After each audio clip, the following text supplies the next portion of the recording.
amazing. I'm so excited for this next session. It is titled the Disconnecting, Solving the Metacrisis One Person at a Time. So here's how this session's going to work. It's a little different than maybe some of the other sessions you've seen.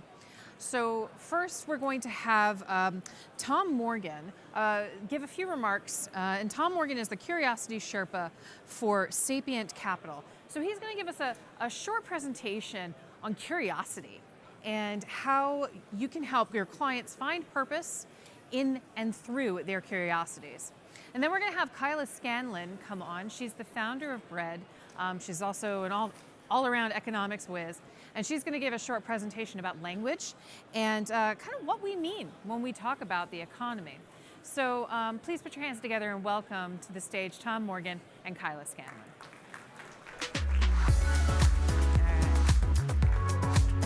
Tom, why don't you take it away?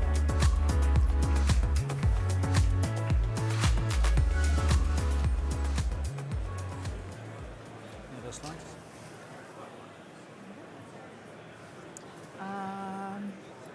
Oh, there we go.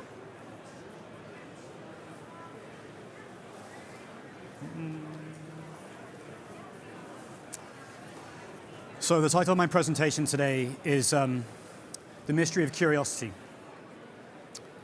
The question I'll start with, what do you get the person who has everything?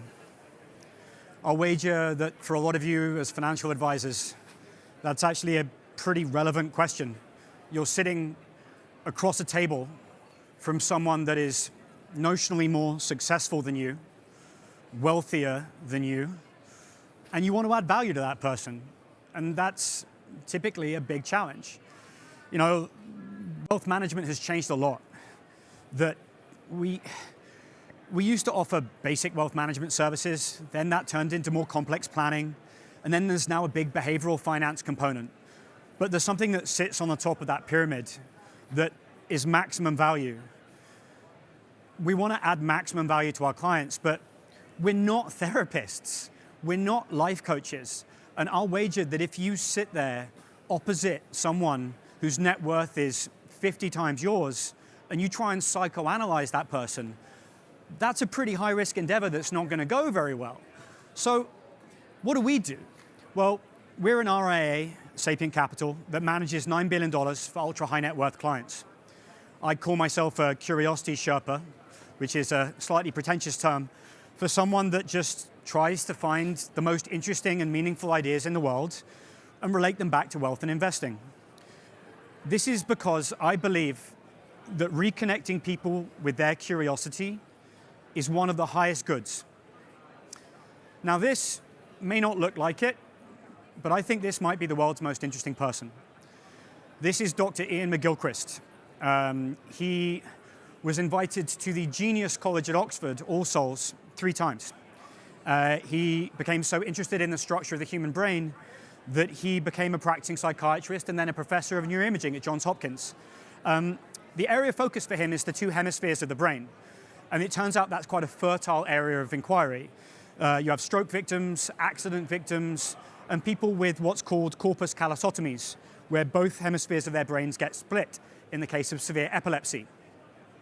Now, the brain hemispheres is this kind of concept that's been around for most of our lives, and I think it's probably pretty broadly misunderstood. You know, when we were kids, we were told one side of our brain was creative, one side of our brain was like mathematical. It's not true. The fact is that both sides of our brains can do basically the same thing. But McGilchrist's point is that just because both sides of our brain can do the same thing, it doesn't mean the way that they do them isn't radically important. And his favorite example is that of a bird and how the bird pays attention. So a bird uses its left hemisphere to focus on a piece of grain and work out whether it's edible. And it uses its right hemisphere to be on the lookout for cats to make sure it doesn't get eaten. So you have very narrow attention and very broad attention operating at the same time. Now, his contention, and the subject of all of his books, is that we are imbalanced towards the brain's left hemisphere. And what does that mean? Well, if there was a word that could define the brain's left hemisphere, I think that would be disconnected. And the thing about the brain's left hemisphere is if you think about the way that a bird deals with the world, it looks at individual things it can manipulate. It looks at whether it can be controlled. And our brain works the same way in terms of abstract ideas. I'll wager most of you are at this conference today because of your ability to deal with abstract ideas. And there's nothing wrong with that. But the fact is that taken to extremes, it can be very negative indeed. So the left hemisphere creates disconnected digital worlds. Metaverse, anyone. It creates social media instead of real personal relationships. It creates video games in replace of places where you can get good at actual real life skills. And I think perhaps the most interesting thing is that by making single point interventions in complex systems, it can screw things up without knowing it. So these are what Nassim Taleb calls naive interventions. My favorite example of this is Chairman Mao and his Smash Sparrows campaign, where they tried to eradicate sparrows because they were eating grain reserves. They succeeded. It led to a locust infestation that killed up to 30 million people. It's the worst man-made disaster in human history because they altered one variable without understanding the entire environment. Interestingly enough, the left hemisphere also sees living things as dead. If you experimentally suppress the brain's left hemisphere for 15 minutes, you start to see dead things as alive. The sun going across the sky giving you energy. If you suppress the brain's right hemisphere for 15 minutes, people start to see other human beings as zombies, pieces of furniture, machines, dead. And the fact is it's very easy to compete with, manipulate, or kill something where you don't see the life in it. And then also, the left hemisphere has very limited bandwidth. If someone came up and spoke to you right now, you wouldn't be able to process two conversations at once. Our conscious bandwidth is something like 60 bits a second. Our unconscious bandwidth is about 11 million bits a second, which means if you wiggle your big toe, you do it right now, wiggle your big toe. It wasn't like your big toe just suddenly started existing. It just wasn't being served to your conscious awareness. And we're constantly taking in all this information, and our left hemisphere just happens to be a pretty inadequate interpreter of that information. And the left hemisphere is also much more competitive than cooperative. So if the left hemisphere is designed by disconnection, what are we disconnected from? I think lots of things, but my favorite answer is curiosity. It's a word we use all the time, and I don't think we take the trouble to define it. The dictionary definition is a strong desire to know or learn something. Great. Where does a strong desire come from? I'd like to ask you all a question, and this is an audience participation moment, so take it seriously. Can you force yourself to be interested in something? If I told you you had to spend the rest of your life as an accountant, or you had to watch a 5-day cricket test match, or all 10 seasons of The Real Housewives of New Jersey, you could probably do it, but you wouldn't be passionate about it. And the fact is that you don't really control that gradient of passion, which for me is one of the most interesting ideas in the world. So if you don't fully control your interests, what does? If you take nothing away from this presentation, just take that question away.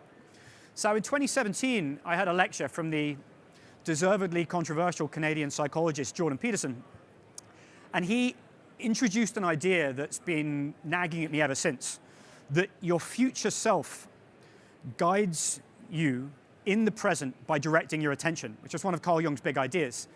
And that just wouldn't let me go. But it doesn't sound very scientific.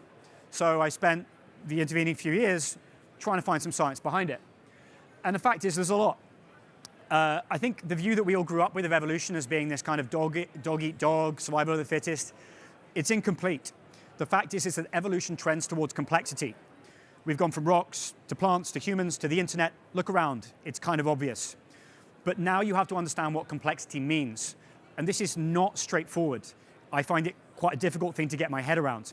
Something that is complex is both very differentiated, made up of very differentiated parts, which are both differentiated and incredibly integrated. So let me give you an example. So most people here are money people. You understand Boeing. Boeing, topical example. A Boeing airplane has 6 million parts in it. If those parts were not differentiated, you'd have a pile of screws, wouldn't be an airplane. If they weren't integrated, you'd have 6 million different parts, and the door would fall out, and you wouldn't fly on that plane. They somehow have to be very differentiated and very integrated. In an economy, it's the same. If you have a commodity producer, it just does one thing. It creates steel or it creates copper. Strong when that market's strong, weak when that market's weak. If you have an emerging markets bazaar that's not integrated, every single person does a different business, but it's not in the slightest bit integrated. What a complex economy is where everything is highly differentiated and working together at the same time. But I think the best example of any of this is you sitting here right now, that the human body is just phenomenally complex. But if you were all one cell, you'd be a slime mold. And if you weren't integrated, you'd be this disgusting sludge of organs and bones.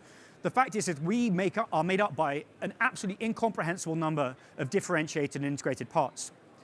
So you now have this really interesting idea that evolution trends towards complexity. And the thing that you've noticed, if you've lived in the world for any amount of time, is that evolution needs to feel like something, otherwise it wouldn't work. And typically that thing needs to feel good. So there's a great systems theorist called Ervin Laszlo that calls this the holotropic attractor, that acts on us to draw us towards greater complexity. Now, this makes sense when you think about it for even 15 seconds. The world is combinatorially explosive. There are too many options and too little time. Just think about opening Google every time. How do you know what to search for? We understand this intrinsically when it comes to romantic partners. One of these faces will be more attractive to you than the others. But we also understand that that person has to love you back. What we are attracted to and what is attracted to us narrows our options. The great mythologist Joseph Campbell intuited this. And what you understand if you spend any amount of time learning about mythology is not fantasy. It encodes deep human truths. And his probably most famous quote is, "Follow your bliss and doors will open where you didn't know they were going to be." Follow your bliss, differentiation. Doors will open, integration. Integration. This is one of the hardest concepts to understand. Your niche needs to love you back. Is a great white shark adapted to its niche? Yes. If you drop a great white shark in the desert, it's dead in 5 minutes. You have to respect what your niche is. And that seems obvious for a great white shark, but it may not be obvious for you. If you're in the wrong niche in life, it's going to treat you very, very harshly and be very, very unpleasant. So this is quite easy to understand physiologically. Michael Phelps, complete freak, 6'7" wingspan, 6'4" height, massive feet, massive hands. Just one of the best swimmers ever, was uniquely fitted towards swimming. But the same is true of you, just probably in a much more subtle way, that there's something you are uniquely good at relative to the 8 billion other humans on Earth. And it's going to feel like something to you. The differentiation pull, when you're pursuing your own niche, curiosity, it feels meaningful to you, and it puts you in a flow state. But integration, your feedback from the environment has to be positive. These are fundamentally right hemispheric intuitions.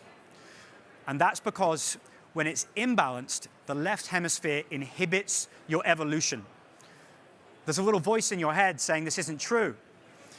It blocks your somatic sense of bliss, and it ignores environmental feedback that you're in the wrong place.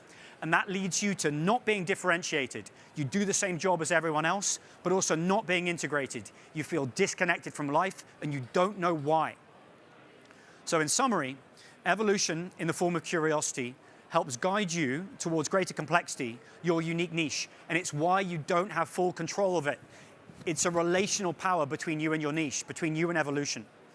And what's a little embarrassing is that 2,500 years ago, the Taoists got this. They said there's a deeper reality, a flow that you can harmonize with, and when you do, your life goes great. But it's this kind of weird paradoxical flow. You have to kind of like half try and pretend you're not trying. It's called wu wei, effortless, right? This makes sense within a neurological context, that your left hemisphere, what McGilchrist calls the emissary, has to be in service of the right, but the right is nonverbal. It's somatic, it's emotional. So if you have just the left hemisphere, that's an accelerator. When you're on the straights, you've got more willpower than everyone else. Great, you're going to outcompete. But you're going to hit the wall harder when you're going in the wrong direction. The right hemisphere, environmental situation. It's a steering wheel, but without ego drive, without the left hemisphere, you're just going to spin in circles your whole life. I'm sure you know a lot of those people. Left over right, you hit a wall. We're hitting a wall collectively right now. Right over left, you stay on track. Why do you guys care about this? I've been to all these conferences in my life, and I want to walk away with stuff. The fact is that purpose. I think it's what everyone in this room wants. I think it's what everyone in the world wants, where what only you can do, differentiation, meets what the world needs, integration. And the fact is, evolution makes the right actions feel good. We know that in our lives. Follow your bliss. Differentiation into your gifts feels great. But also health. The effects of social connectedness on health outstrip even those of diet, exercise, and smoking. We kind of know that about relationships, but I think we need to start thinking about it in terms of information. Pursue the information that brings you alive. Now, Paul Graham wrote an essay last year titled How to Do Great Work. It's brilliant. It's the best thing I read last year. And he talks about how if you went to an oracle and asked for the secret to doing great work, the curiosity would reply with one word. The oracle would reply with one word, curiosity. And he said later in the piece, curiosity is the best guide. Your curiosity never lies, and it knows more than you do about what's worth paying attention to. Roll that around your brain for a second. It knows more than you do about what's worth paying attention to. Again, this relational force between your environment that you're not fully in control of. So how do you do it? There's a lot of internal practices you can look at. Hypnosis, dream work, yoga, meditation. A lot of them tend to be co-opted by annoying spiritual people. There's also external. Just simply pay attention to environmental feedback. I particularly think synchronicities. Those are meaningful coincidences. The left hemisphere says, that's a meaningful coincidence. The right hemisphere sees the whole picture. It sees 6 of them at once. It knows you're on the right path. The door's opening where only there were walls. But also there's 30 years of research into wisdom studies. Openness to new ideas is the #1 determinant of wisdom. And wisdom correlates with eudaimonic and hedonic happiness. All you need to know is just how great you feel because you're open to the world and you're getting a lot back. In short, increase your openness to new ideas. We all know the people that are the opposite of that, and they do not seem to be flourishing. Back to wealth. You're all, financial advisors are involved in some way in wealth. What's the role of wealth in all this? Wealth is a greenhouse. Wealth gives you shelter for your curiosity. Economies cannot survive without room for innovation. Companies, a lot of the greatest innovations within companies have come from unstructured time. 3M used to give their employees 15% of their time to mess around with their own projects. Post-it notes came out of that. There is also a story that Gmail came out of unstructured time at Google. But the fact is that leaders, visionaries, innovators, what we would call scientists, they've all had some of their greatest breakthroughs during unstructured time in visionary states. Curiosity needs these safe places to explore novelty. And our role as financial advisors or anyone facing off against a rich and powerful person is to help people de-risk those experiments. Do you have enough? Okay, now you have enough. What experiment do you want to run that your curiosity is calling you to do? You now have the space. What do you want to do next? Because that connects them back with their personal evolution, and it might just be the highest good. So, recap. Connecting our clients with curiosity is very possibly one of the highest goods. Curiosity reflects a fundamental force of personal evolution. Being curious is very good for your flourishing as individuals. We should help our clients identify and pursue their curiosity, differentiation and integration. And wealth, in my opinion, is best used as a facilitator of our curiosity. Thank you.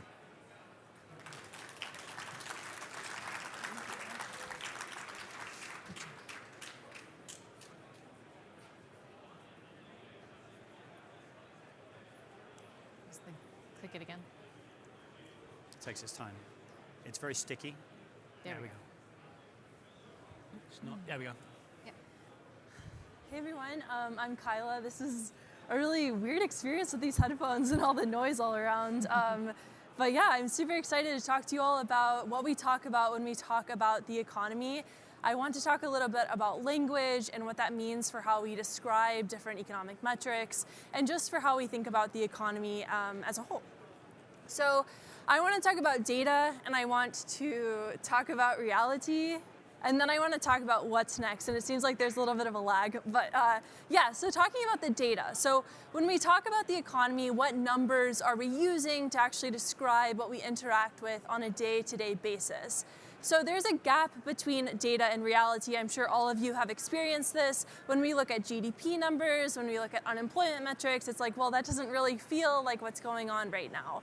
So there's an idea of how people expect things to be, right? So your expectations, how you imagine your future is going to look like, how things are supposed to be, what you think could happen, and then what actually ends up happening, how things are. And so all of those are tiered, and there's a gap between all of those experiences. And one of my favorite tweets is from this account, Cheesemeister, on Twitter.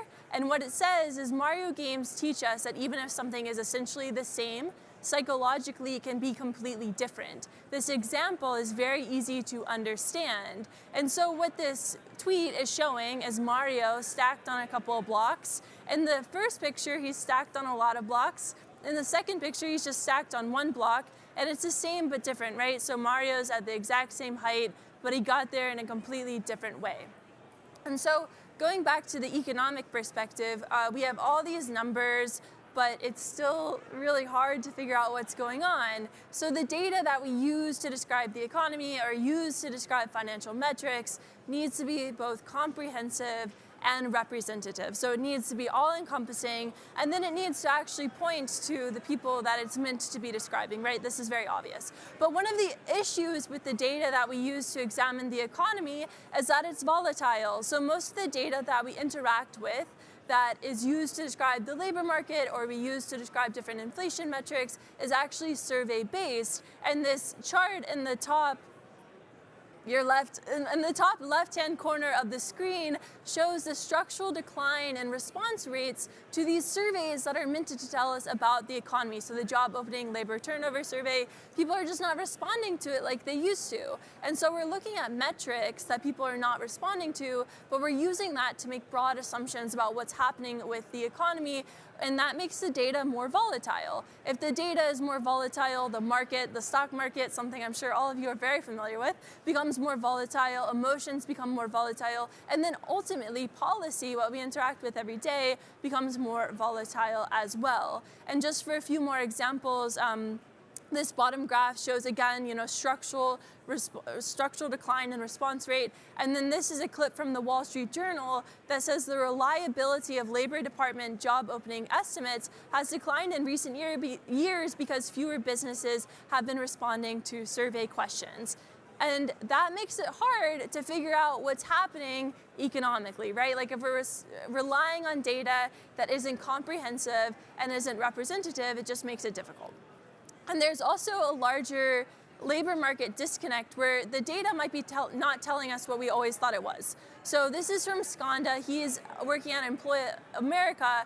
And we have this idea that when we talk about the labor market, that job openings are the best metric to look at. Like if more people are hiring, obviously the labor market must be doing better, right? But Skanda and his team have found that quits, the number of people that feel like they can quit their job, that is actually a better indicator of the strength of the labor market. And then this chart off to the side shows the rise of multiple job holders in the United States. And so if you sat down with somebody and said, hey, listen, a lot more people have 2 jobs, they'd probably look at you and be like, that's the sign of a weak economy. But actually, contradictorily, this is actually a sign of a strong economy, which I know sounds silly, being like it's good that it's good that people can have 2 jobs, but this is a sign of a strong economy, which is quite confusing, and it doesn't always feel good to say that, right?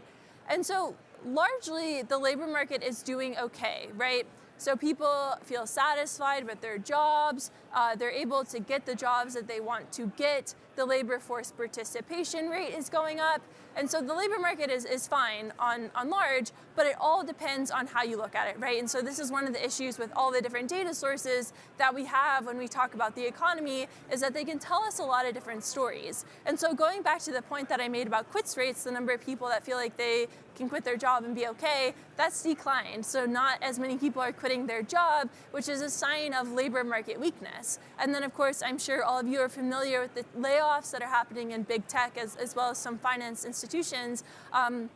So that's not necessarily a sign of labor market strength, right? And so it's a little bit confusing, and it leads to this weird interaction with reality. And so I'm going to zoom back out here, and I promise I'll kind of loop everything together.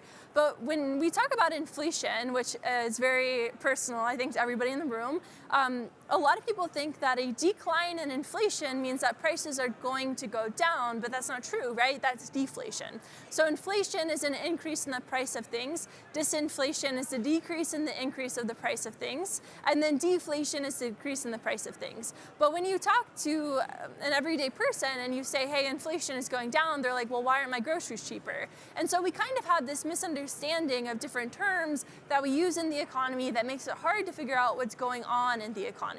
And of course, inflation is improving. I'm sure all of you are aware of that. It's great, right? The inflation is rapidly approaching the Fed's target of 2%, and a lot of inflation was housing, and that is slowly working its way through, thank goodness, right?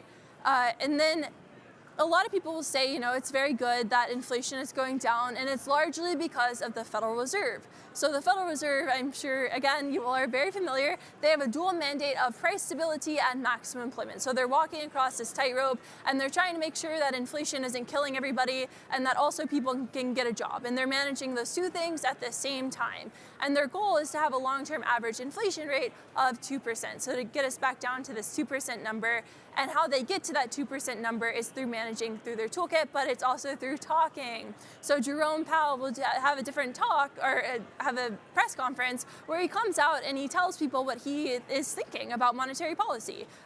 We just had one a few weeks ago. And, you know, for the past few meetings, it really has been like, stop spending money. The economy needs to slow down so we can get inflation down. But one of the questions that people are asking now was the inflation, or the disinflation that we're experiencing, is the disinflation that we've experienced actually because of the Federal Reserve, or is it because a normalization of things, right? Is it because supply chains went back to normal? Is it because firms are hiring at a more normal rate?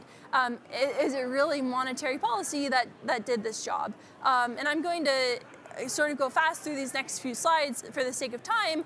But the other question is, where did the inflation come from? Like, was it companies raising prices? This is from Nick Timmeros over at the Wall Street Journal that talked about how, you know, companies have been pushing through price increases to consumers, and how there is a lot of pressure on these companies to raise prices because of the stock market, because they have to respond to earnings and they have to tell a good story. And so that ends up creating a lot of pressure for managers and ends up with higher prices as well. And of course, you know, the companies themselves are maybe questionable, right? So I'm sure all of us have sort of seen some of the earnings reports and the quality of these earnings that end up being accounting hacks at the end of the day. And that can make it very difficult. Like, making money, as this chart at the very bottom talks about, making money isn't easy. The number of unprofitable firms is elevated in the United States. And so we have all of these questions, right? So we have inflation going down, but like, was it the Federal Reserve that fixed it?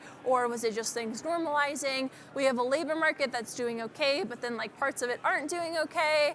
And why is all of this happening, and what can we do about it? And so one of my favorite quotes is from this piece in the Financial Times that talked about a society in which it is easier to protect shareholder rights than civil rights. And that's kind of where we're at with some of the issues that we're facing in the economy, is that a lot of things are done in the name of profit maximization.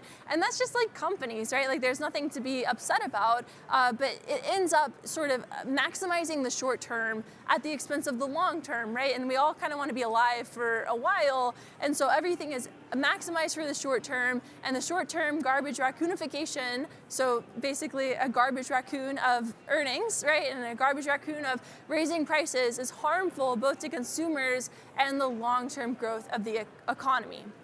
But despite all that, despite everything I just said, the economy is doing well. And of course, when you say that to people, I'm sure you all have experienced this, like just even sitting down with your friends being like, hey guys, GDP is up, why aren't you feeling super happy and good? I think this tweet in the upper, whatever side that is, upper corner that says, hey man, sorry your rent is skyrocketing, you're one medical emergency away from being bankrupt, and that you'll never own a home, but actually the economy is doing really well.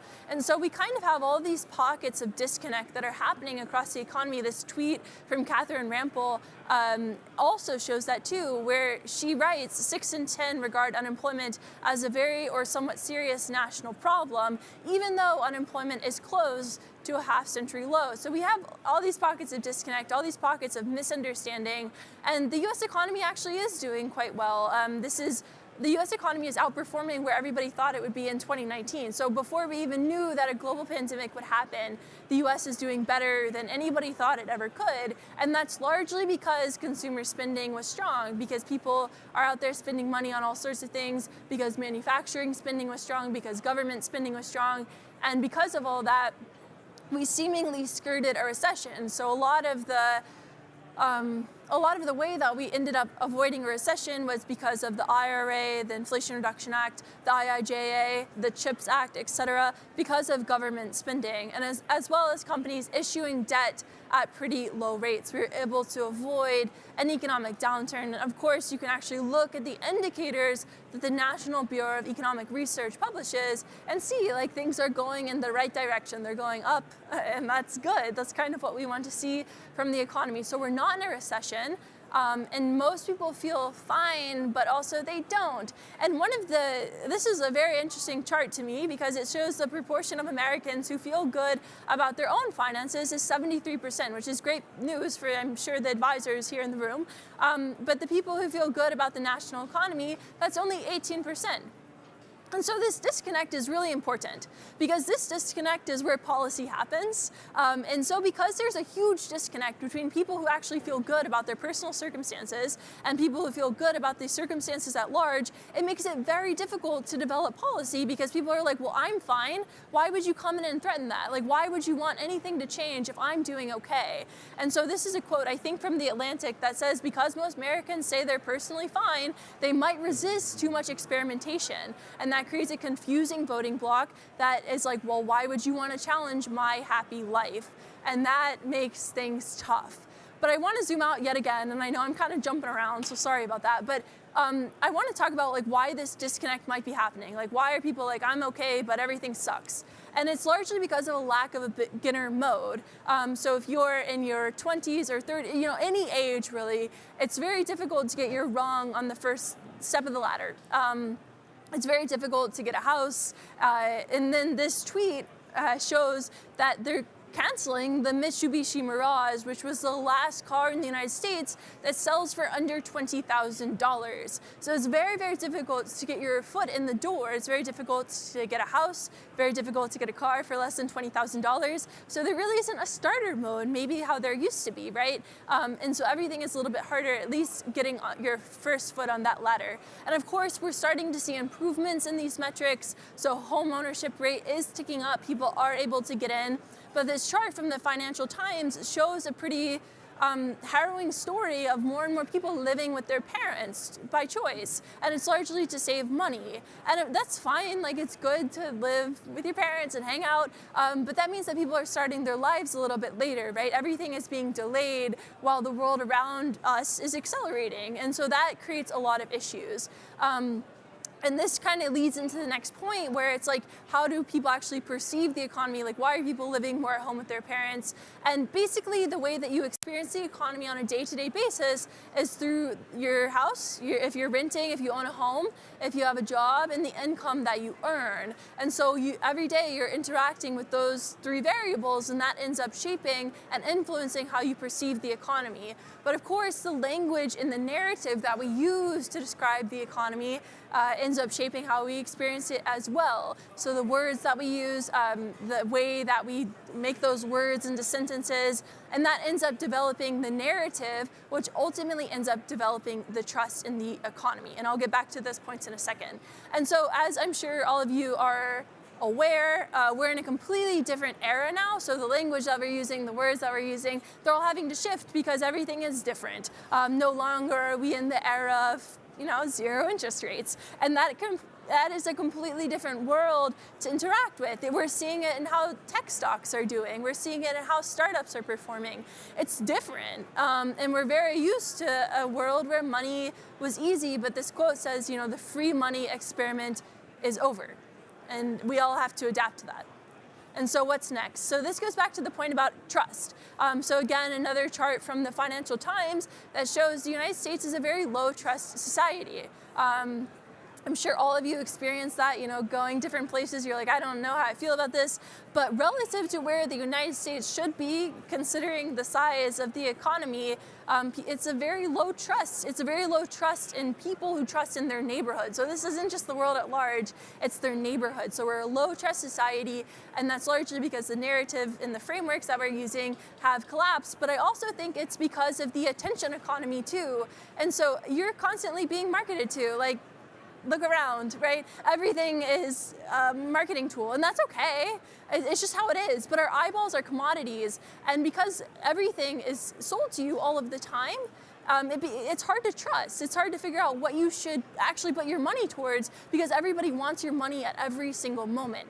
And so people will end up devoting their trust to doomerism. It's much easier to listen to the guy who's yelling about things being really bad, because you're like, yeah, things are kind of bad, and I do feel weird. So this man who's selling me a newsletter subscription, he'll fix everything. And people will say they'll go into doomerism because of entertainment, because our brains really do like negative news. We are animals at the end of the day. And people are constantly seeking out community as well as a leader. They're looking for somebody to tell them that things are going to be okay. And then, of course, we have a loneliness crisis. I feel like I'm being really negative. I promise the rest of the presentation gets better. But I only have 3 minutes, so I had to get better really fast. But there is a loneliness crisis, and this is going back to what I was saying about language and news. The average yearly sentiment of news article headlines has gotten increasingly negative. So the news that you turn on every single day is constantly telling you that things are very, very bad. So of course you're going to feel very, very bad. Like, that's the only way that it can happen. And this is from Bloomberg, and love Bloomberg, but this was a piece that said the forecast for a US recession within a year hits 100%. And this was written in October 2022. And we did not have a recession, but that was still a headline that people logged on and they saw. And then of course, this is one of my least favorite articles that says the US will have to write off billions in student debt due to deaths. Right? So they're like, because people are dying, we're gonna have to write off their student debt. And that's maybe not an article that we had to write, but it's a story that people read and they consumed, and that ends up making us feel kind of weird about the world that we're interacting with. And so how do we solve this, right?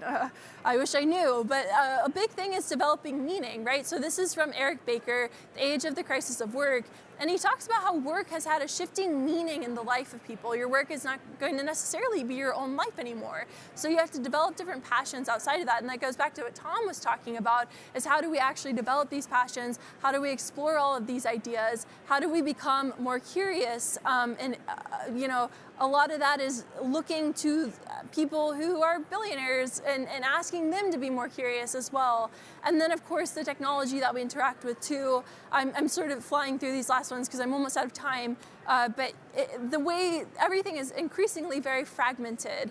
And so when we think about the technology that we interact with, we have to remember that it's designed in a certain way to attract our attention for a certain reason. And so it's about being mindful of the technology that we use. We're all very familiar, we all know this. But then of course it's telling better stories. And so this is one of my favorite graphs because it shows that stories have essentially been the same. They've sort of always had the same roots over time.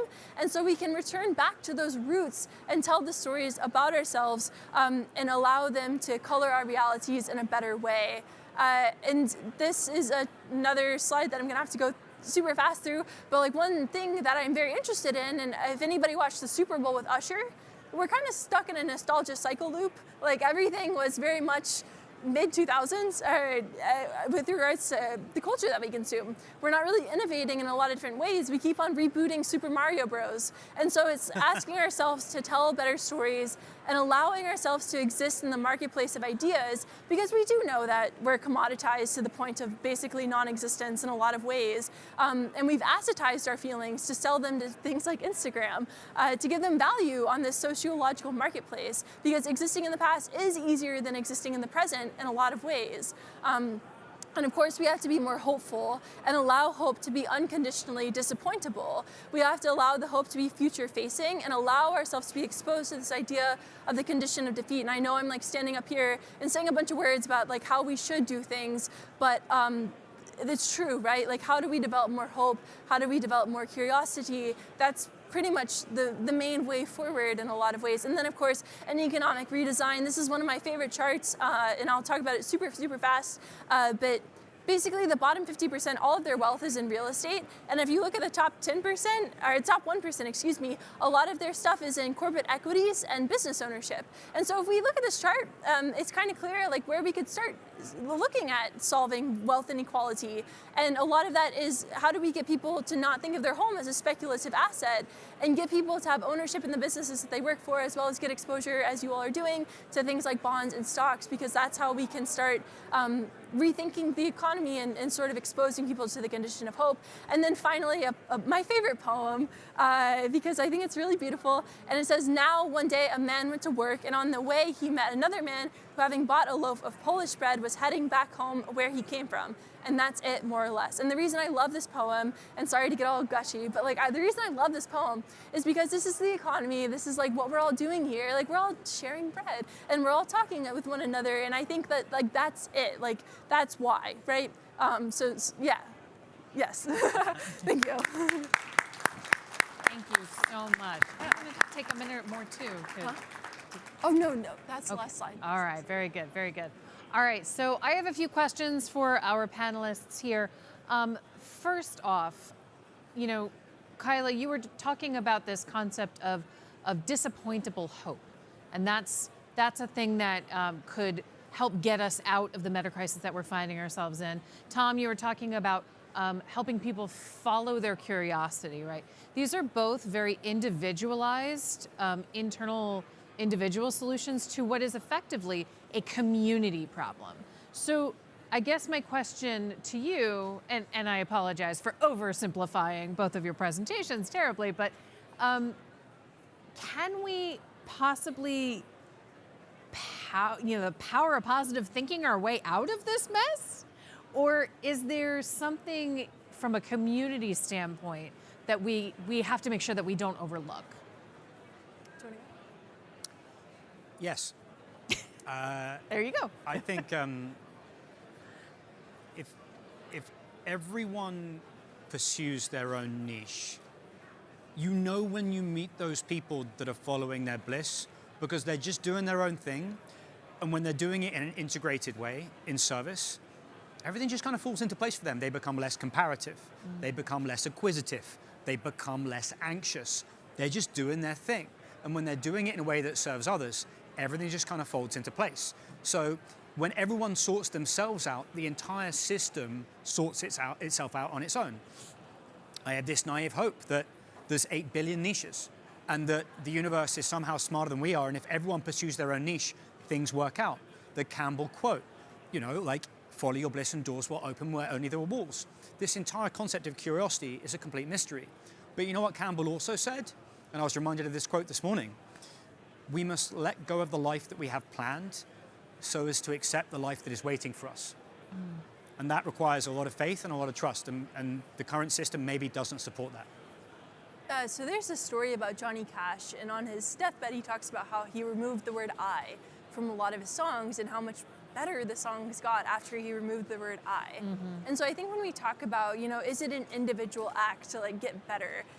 Like, no, not necessarily. Like, a lot of the focus of exploring your own passions or doing things for yourself is sort of removing I from the situation, because you're doing it to better yourself so you can better the world, right? And so I think that's kind of like how I think about it in a sort of backwards way, I suppose, is that like if you're doing the things that you love and have the ability to pursue them, that's you doing things in the service of others usually, right? Makes a lot of sense. Okay, Kyla, I'm going to stick with you for a second. You spoke a lot about how institutional trust is low and how we kind of need to find our way towards a shared language again. We need to start speaking the same languages again as a way to reconnect people with each other and also with a better, more positive future. So how can the people in this room help? How can a financial advisor help bridge that language gap? I think it's, so I published a video, I do social media videos, and I published a video this morning talking about how memes are language, because Travis Kelce, there was this meme of him like yelling at his coach, and I was like, this is so interesting because memes have really evolved, whereas language has remained relatively stagnant, and that's fine, it's just how it is. But I think when we talk about language, the example that I wish I had talked about in the presentation was that there's 3 different definitions of paycheck to paycheck. And so I think it's just like when we talk about the economy, I'm going to use that here as an example. When we talk about the economy, I think it's really important to define what these things mean and to talk about their limitations. So like when you talk to a client about GDP and they're like, well, is the economy actually growing? It's like, well, you know, it is if we look at these certain metrics, but maybe not if we look at other metrics. And so I think that's like how we advance language is we begin to say like, this is the limitations of language and then looking out beyond that, yeah. Just very briefly, what do you mean when you say there's 3 different definitions of paycheck to paycheck? I'd love to hear more about that. Yeah, so there's 3 different definitions. So I can't remember exactly each one, but basically it's like, are you, I can't remember them exactly right now, but like essentially when we think about defining paycheck to paycheck, there's 3 different ways that it's defined. And so when you see different surveys that are talking about people living to paycheck, it's like, well, which definition are they using? And that's kind of what I'm getting at, yeah. Bad to worst to catastrophic, right? Yeah. And all of it's very bad. Like I'm not minimizing the fact that people are living paycheck to paycheck, of course, but when we talk about it, which aspect of it are we discussing is important to talk about. Yeah. Tom, let me go to you. You are regularly speaking with ultra high net worth clients about the ideas that you put forth about finding your purpose through your curiosity and chasing what you're curious, and the idea of hemispherism, right? And that we have the right hemisphere of our brain and the left hemisphere of our brain, and developing that curiosity. So tell us, when you put this in front of them, what's the reaction you get? Like, what's the pushback? I'm sure you get a lot of pushback. What's the pushback? I mean, I think you kind of get almost nothing but pushback, right? Like it's this bonkers theory that's based on an obscure Scotsman that, you know, semi-neurological, semi-philosophical, semi-cosmological. But I always think about like, well, how does the right hemisphere differ from the left hemisphere? I'm like, maybe some of the stuff that I'm saying to people out there in the audience today resonates on some basis that they can't really explain. And I'm not asking much from what I do with my work. McGilchrist isn't saying the left hemisphere is the bad guy, but McGilchrist is saying the left hemisphere is incredibly useful. It just shouldn't be driving the car. You don't drive with an accelerator. You need to have more faith in the power of your exploratory attention in terms of directing your life. But the problem is that mechanism works emotionally, somatically, and intuitively. And those are all things that have been radically denigrated by our culture.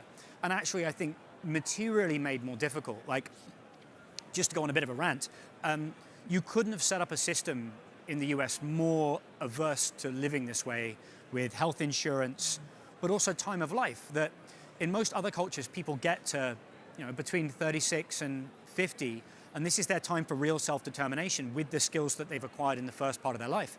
But you know what that also is? Your peak earning years. You know, it's when your kids go to college for things that are incomprehensibly expensive for no real reason. And the whole system seems to be set up to stick you most in a hole when you most need to be self-determining. And that, to answer your question in a roundabout way, that requires an enormous amount of faith. And when people hear the F word, they think of it something that's quasi-religious. And I'm just saying, no, there's much more to this idea of curiosity than maybe we think. And it's much more mysterious than maybe we think. And you just need to reflect on that for a little while and then maybe take little steps in that direction and see if the doors do open. In my experience, they almost always do, almost never where you expect them to. And once people start to see that coming alive in their own life, they can take other steps. But I'm not trivializing how hard this is. It's unbelievably hard for everyone. I've been through it. I know a lot of other people that have been through it. Just because you have the money also doesn't make it much easier. All right, so say I'm a financial advisor listening to all these very high concept, very touchy-feely sort of ideas, you know, shared language and follow your curiosity towards building greenhouses. This is all very woo for me. My clients, come on, don't you have anything that I can access through a Bloomberg terminal, right? You know, these are really difficult conversations to broach with clients what's the risk of not having this conversation with them? What do we stand to lose if we're not willing to reach out and connect about these concepts? So my thesis for my work specifically, and I think it applies here as well, is it's like this idea of cognitive dissonance. So we all exist in the economy every day. We're all like buying coffee and staying at a hotel and going to a conference. Like all of that is an economic transaction. And so the way that we understand the economy is incredibly important. And so we have to understand the limitations of how we understand the economy as well, like understanding that the language that we're using and the metrics that we're looking at might not be totally all encompassing. And so when you're sitting down with clients and they're like, well, what do you mean about all of these things? Like, what are you talking about? It's important to talk about the limitations of it as well. And so I think that's kind of the key is if people don't understand the economy and don't understand the world around them, it can lead to a lot of confusion and a lot of gray area that's very hard to make good decisions in. I mean, you want to know what it feels like to live in a disconnected world? Like open the internet, look around. Like we already know what it feels like, and a lot of us, unfortunately, may be living in that world of disconnection right now. Everything is at stake. Like society is at stake from this disconnection. Your life is at stake from this disconnection. It just happens on a very slow motion basis where you look around one day and you wonder why you're feeling dead inside. And it's because you didn't trust that energetic piece of information to lead you somewhere better than where you are right now. The fact is that even if you think about this in terms of raw thermodynamics, if you are currently in a place without energy, follow what excites you. And we all know that being surrounded by those people in a micro or a macro level is going to make the world better. And what's at stake for you is your time and your life. All right, I see that the clock has run to 0, but I want to ask one really quick question before we part. If anybody wants to learn more about the ideas that you're talking about, where can they go? Yeah, I'm on Twitter at Kyla Scan, Instagram, TikTok. Have a newsletter, kyla.substack.com. I publish with Bloomberg Opinion as well. And then I have a podcast as well called Let's Appreciate, and I have a book coming out May 28th. It's an intro guide to the economy, inflation, labor market. Oh, thank you. Yay, books. And it is available for pre-order at Penguin Random House website or on Amazon. And the title of that again? The title of the book is In This Economy. Yeah. Mm-hmm. I write a Substack called What's Important, and I'm much too active on Twitter for my family's sake, at Tom Owen Morgan. All right. Thank you again to Tom and Kyla for joining me today. Let's give them a nice warm thank you. Thank you. Thank you. Thanks, guys. All right. While they are heading on off the stage, we are about to take a quick break, but I have a note here that in the Glimmer stage right now, we've got Carson coaching on the stage right now. Please do check that out and enjoy a nice cup of coffee. So thank you so much.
because I can't hear me beyond this. I'm Todd Rosenbluth. I'm the head of research at Vetify. Thanks for joining us. Hope you got your caffeine. Hope you got the candy. There's a candy wall over there, which is pretty cool as well. Don't get it now, please. We're here to talk about how to manage through transformational change, and I have Eli Horton of TCW here to join us. Thanks for being here with me, man. It's great to be here. So let's talk about some of the ways that the TCW sees transformational change happening. So at TCW, we view large-scale transformational change as really a core aspect of our investment process. I think as a fundamental investor, having transformational change allows us to go do deep bottoms-up research and take unique and differentiated views on how value chains and companies evolve and take that, translate into good investments. If you think about big transformational change, I think a lot of us are conditioned to think about technological themes. We've had mobile, cloud, e-commerce, AI, and those are all absolutely relevant and fantastic themes.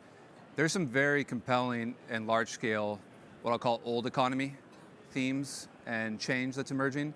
There's two that we're very focused on. One is the transformation of our energy system. Two is the transformation of supply chains. Within energy, we're obviously going from a fossil fuel system to a 100% renewable power generation system. And supply chains are being relocated from Asia to North America. These are multi-decade defining themes that we're excited about. So let's talk more about supply chain first. How is it changing in the last few years? What's happening underway? So I think to understand the change, it probably helps to understand the past with supply chain. So over the past 75 or 80 years, supply chains were relocated to the lowest cost countries of manufacturing, so largely China. Very simple, cheaper to build it, put it on a boat, bring it over. That worked really well until it began to unravel. And the fragility started to be exposed in 2018 with the Trump US-China trade war, the tariffs. It got worse, materially worse during COVID. You couldn't get a washing machine, you couldn't get a new car. My favorite example was that boat that got stuck in the Suez Canal and suddenly no one can get a diaper at Walmart. Right. So it gets worse and worse. Russia invades Ukraine. We still have problems with the Red Sea. And so what are companies doing? They're saying, for economic reasons, we need to relocate manufacturing to North America. We've seen over 300 mega projects announced since 2021, adds up to about $1 trillion of manufacturing announced. That's almost 4 times what we would historically expect to see. That's a lot of change. It's a lot of capital at the backs of industrial businesses, automation businesses that we're invested in. So let's talk about what some of those investments are. Where the investments are needed, where do you see the greatest opportunities as an active manager? So take a large-scale project like the Taiwan Semiconductor Fab in Arizona, a $40 billion project. Think of all the things that you would need to construct that. You would need all the building materials, you would need the aggregates, the cements, you would need storage. I'll talk about a storage company that we own that provides all the storage on that construction site. The facilities are massively automated, and then you need transportation to move goods in, or the materials in, and then the goods out. And so breaking that down, picks and shovels for manufacturing, the automation that goes into these factories to remove labor, and then transportation. We think that's where the large ecosystem of opportunities are. For the supply chain fund, it's about 1,000 businesses that we could theoretically own. Our strategy is to be very concentrated and active. We own about 25, so 2.5% of the investable universe. Roughly equally weighted? No, look, I'd say a large position for us is about 10% of the portfolio, so fairly concentrated. A small one is 1%. And our job as fundamental stock pickers is to go do very, very deep research. I came from a hedge fund called Maverick Capital, spent 8 years there, and learned an investment process that I think is proven, repeatable, teachable. And myself and the analysts, we go into these value chains and we try to talk to every customer, competitor, supplier, the management teams, develop unique views of risk reward, and where we have the best opportunities, we'll swing harder, and those will be our large positions. So maybe we can give an example or two of the type of businesses that you're exposed at this time. Yeah, so in supply chain, it's a wide variety of companies. Most of them tend to be older economy businesses, a lot of industrials and services. Let me give an example of a company folks probably may or may not have heard of. It's not a household name, WillScot Mobile Mini. This company provides temporary storage solutions. So if you go to a construction site, you'll see modular offices for the engineers. You'll just see containers of storage for equipment and other things that are on construction sites. They also do portable classrooms. They have a dominant market position. They own 50+% market share of modular offices. They own 35% share of portable storage. It's one of those products that I love because you don't think about it. It's the first thing that goes on a construction site. It's the last thing that goes off a construction site. It can't fail. It has to be reliable. And what that really gives WillScot is it gives them pricing power. It's a really small component of the total project cost, so they can raise price above inflation, and it's not material to the developers, but it has to work, and it's more complicated than you'd think. So if you're building a $10 billion fab in Austin, like Samsung is, you can't just go rent storage from a local mom and pop. You need someone like WillScot Mobile Mini that has the fleet and a very wide variety of products, as well as other services for refurbishment, et cetera, to service those mega projects. So not only is there more construction, but their market share is going up because it's really large-scale mega project construction. So even though this is largely U.S. supply chain focus in my head, maybe it isn't, but in my head it's U.S. supply chain focus.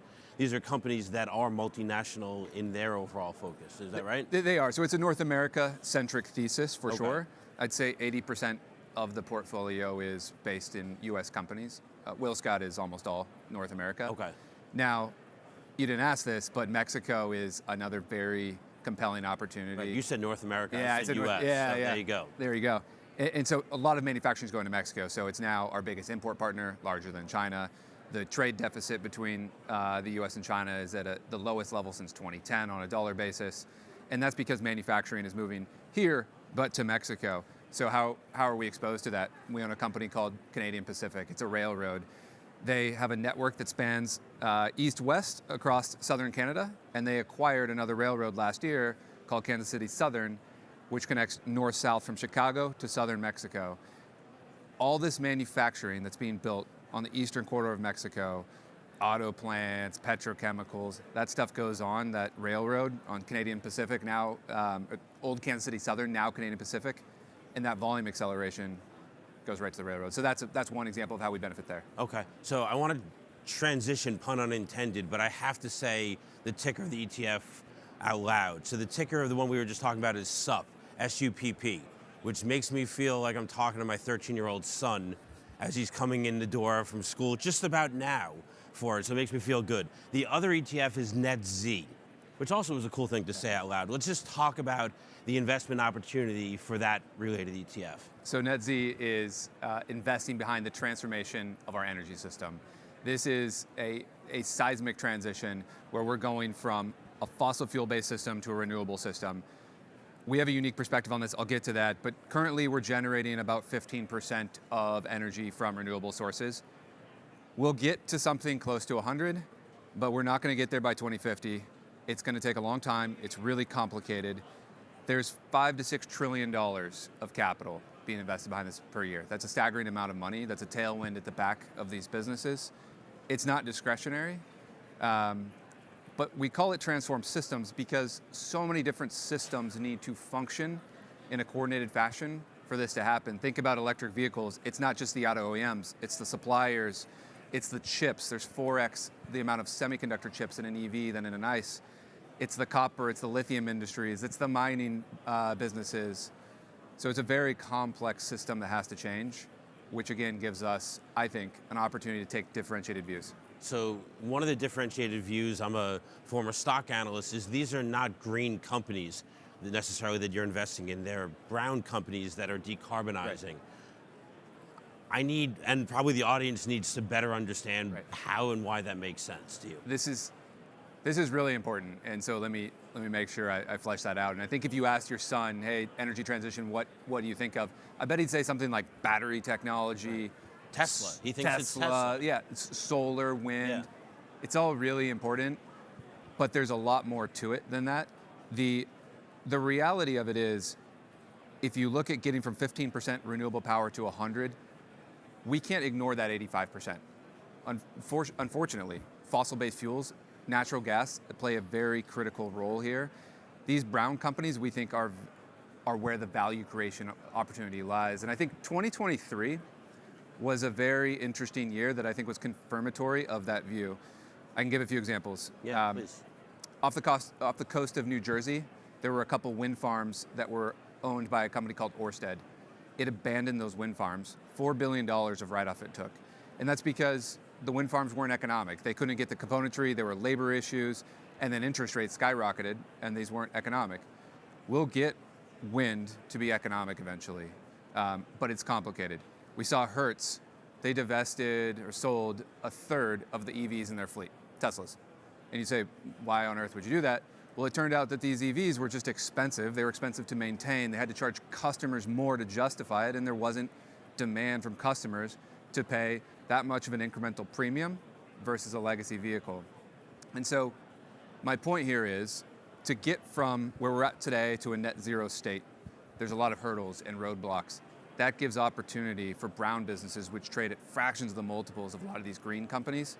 We think there's great opportunity there. So we talked and drilled a little bit down, pun unintended, in some of the brown companies. What are some of the other subsectors and themes that you're excited about? There's a bunch of sub-themes in the portfolio. I think a really interesting and topical theme is the electric grid. I think it depends on where folks are from. I'm from California, and we've had problems with our grid. Texas declared a state of emergency in its grid about 6 or 7 months ago. And let me give you some stats on this. So over the past 20 years, power consumption in the US has been flat, which is weird because population's grown, economic activity's grown. It's because of two reasons. One, we've been more efficient with how we use power. And two, manufacturing has moved offshore, overseas. To Mexico in part, but other places too. And to China, to Asia. Yeah. So we know that's coming back. And now everything's being electrified. Transportation, EVs, Tesla, transportation is being electrified. Buildings are being electrified. So instead of having flat power consumption like we've had, between now and 2050, power consumption will double. The size of our grid needs to more than double. The incremental generation that we are adding is from renewable sources, wind, solar. That works when the wind blows and the sun shines. It's much more complicated for the grid to handle it. So we've gone in and we've tried to tear apart this value chain. So you have power generation, you have large-scale transmission of the power, you have distribution on a community level, and then you have how the power is used in a building like this, in data centers, and we found a number of interesting opportunities there. So this is an ETF conference. We're seeing more and more adoption of actively managed ETFs, but most of it is still index and passive based. So I'd love for you just to talk about why active management as it relates to transformational change instead of going with, there's index competitors to yours. Obviously, this is going to be a little bit of the answer active works. So tell me and the audience why active works, particularly in this space. So let me make it clear what we're doing and two, why I'm excited about it. So Right. First, for the energy transformation and supply chain transformation, I think there's about 1,000 companies that are relevant for each of those funds. They tend to be older economy businesses, and we own between 20 and 30 of them, so 2 to 3% of the universe. So we are going in, doing bottoms up, deep diligence, talking to management teams, talking to the entire value chain, running detailed financial analysis to develop a portfolio that we think are the 25 best risk-adjusted returns, where we have asymmetry of outcomes. That's our process. Why do I think this is a great time for it? As an active manager, one thing that really helps us out is when there's dispersion in stocks. Let me give some stats on that. So Please. The first 3 quarters of 2023, if you looked at revenue beats and misses and the corresponding stock price, it was the highest correlation that we've seen since the year 2000. That's as far back as I can get the data. Why is that good? Our job is to take views on the fundamental trajectories of these companies. And we're not trying to call quarters, but we're trying to call a series of quarters over a long period of time. And if we get those fundamentals right, the market would tell us that we're going to get paid. There's a tight correlation in how the stock prices respond. We have not seen that environment for about 15 years, basically since the great financial crisis. Why? There's a correlation with interest rates. So when rates are low, you tend to see lower dispersion. When capital is free, it's easier to run a company, and it's harder to distinguish between great businesses and bad businesses. But when capital costs go up, you're swimming into a current, and you tend to see the great companies outperform in those environments. It's an ideal setup for our process. Well, what happens if the Fed starts cutting rates more aggressively than they are anticipating in 2024? Well, I'm not a rate caller, and Yeah. I think the latest expectation is 4 rate cuts. Right. That'll be a long ways from the 0% rates that we endured from 09 or 08 until basically 2020. So I think it'll be a very different environment. And candidly, if you think about it, the capital investment in the reindustrialization of North America from the energy transformation and supply chain transformation, that's inflationary.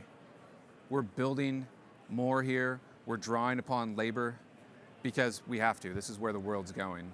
It's an inflationary pressure. Okay. And for folks that want that bond market perspective, stick around in about 4 or 5 minutes. We're going to have that level of conversation, not us, our next set of speakers. So you said it a couple of times about 24 holdings in each of the 2 ETFs. What's your time horizon for these companies? Obviously, this is transformational. That could be many years down the road. And does something have to come out in order for something to go into the portfolio? So we generally don't have hard and fast rules to answer the last piece, but the time horizon here is important. So these themes are very structural, and I think defining themes of the next couple of decades. It's a very long-term time horizon. It took us 75 years to relocate supply chains to China. We're not bringing them all back, but we're bringing portions of them back, and it will take decades to do so. Energy transformation, getting to a renewable power state of close to 100%, decades, very long-term themes. As such, our process, our time horizon tends to be fairly long-term. We underwrite our investments on a 3 to 5 year basis. We would inherently have lower turnover, and we believe in a concentrated portfolio. 20 to 30 at any given time is a fair way to think about us. Sizing our best ideas in the high single digits or 10%. And I think that's important because if we can understand our companies as well as or better than any other fundamental investor, we should have a view on the dollars we can make versus the dollars we can lose. And when that presents an asymmetry in our favor, we should swing harder at that. That's a risk-reward outcome that is compelling for investors.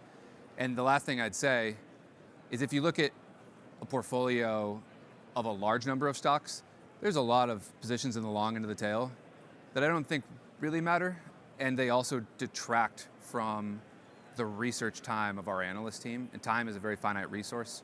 I want them spending their time on the best ideas rather than the long end of the tail. So we have about 2 minutes left, so this will be the final question that I ask you. But TCW acquired the engine #1 business that these ETFs came under. You have a long history as a firm of doing strategic engagements with companies that you're invested in. Can you just talk about why that's important? Right. So I'm glad you hit on that because I mentioned how we think about brown companies is very unique to us, but I also think how we implement engagement with our investments is unique. So it's probably no surprise that we have deep relationships with the managers of the companies we're invested in. We call the CEO, the CFO, and we ask them questions about their business.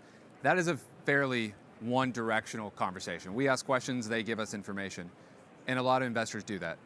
So we try to take it a step further and add value to them. So we have an entire team focused on engagement where we present ideas that we have spent a lot of time researching to these companies to add value. I'll give an example. Republic Services is a large investment of ours. It's a trash company. They pick up trash.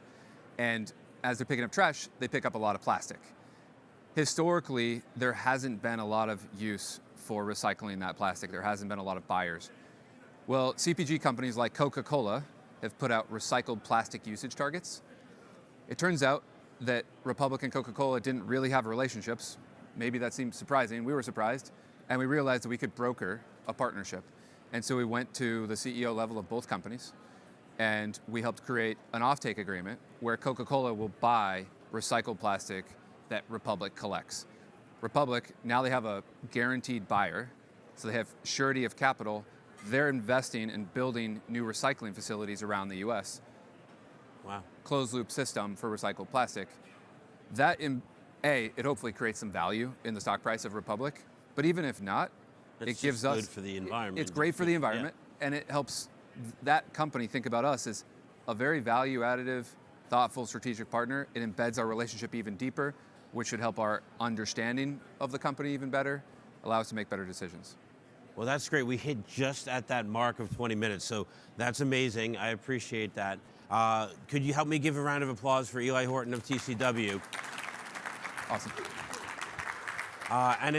Thank you, Eli. You're welcome to exit off. Thanks, Todd. And it's my pleasure. I'm now going to wear a slightly different hat.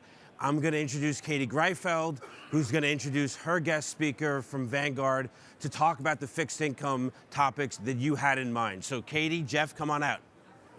You need this one. Then you don't. It's a clicker.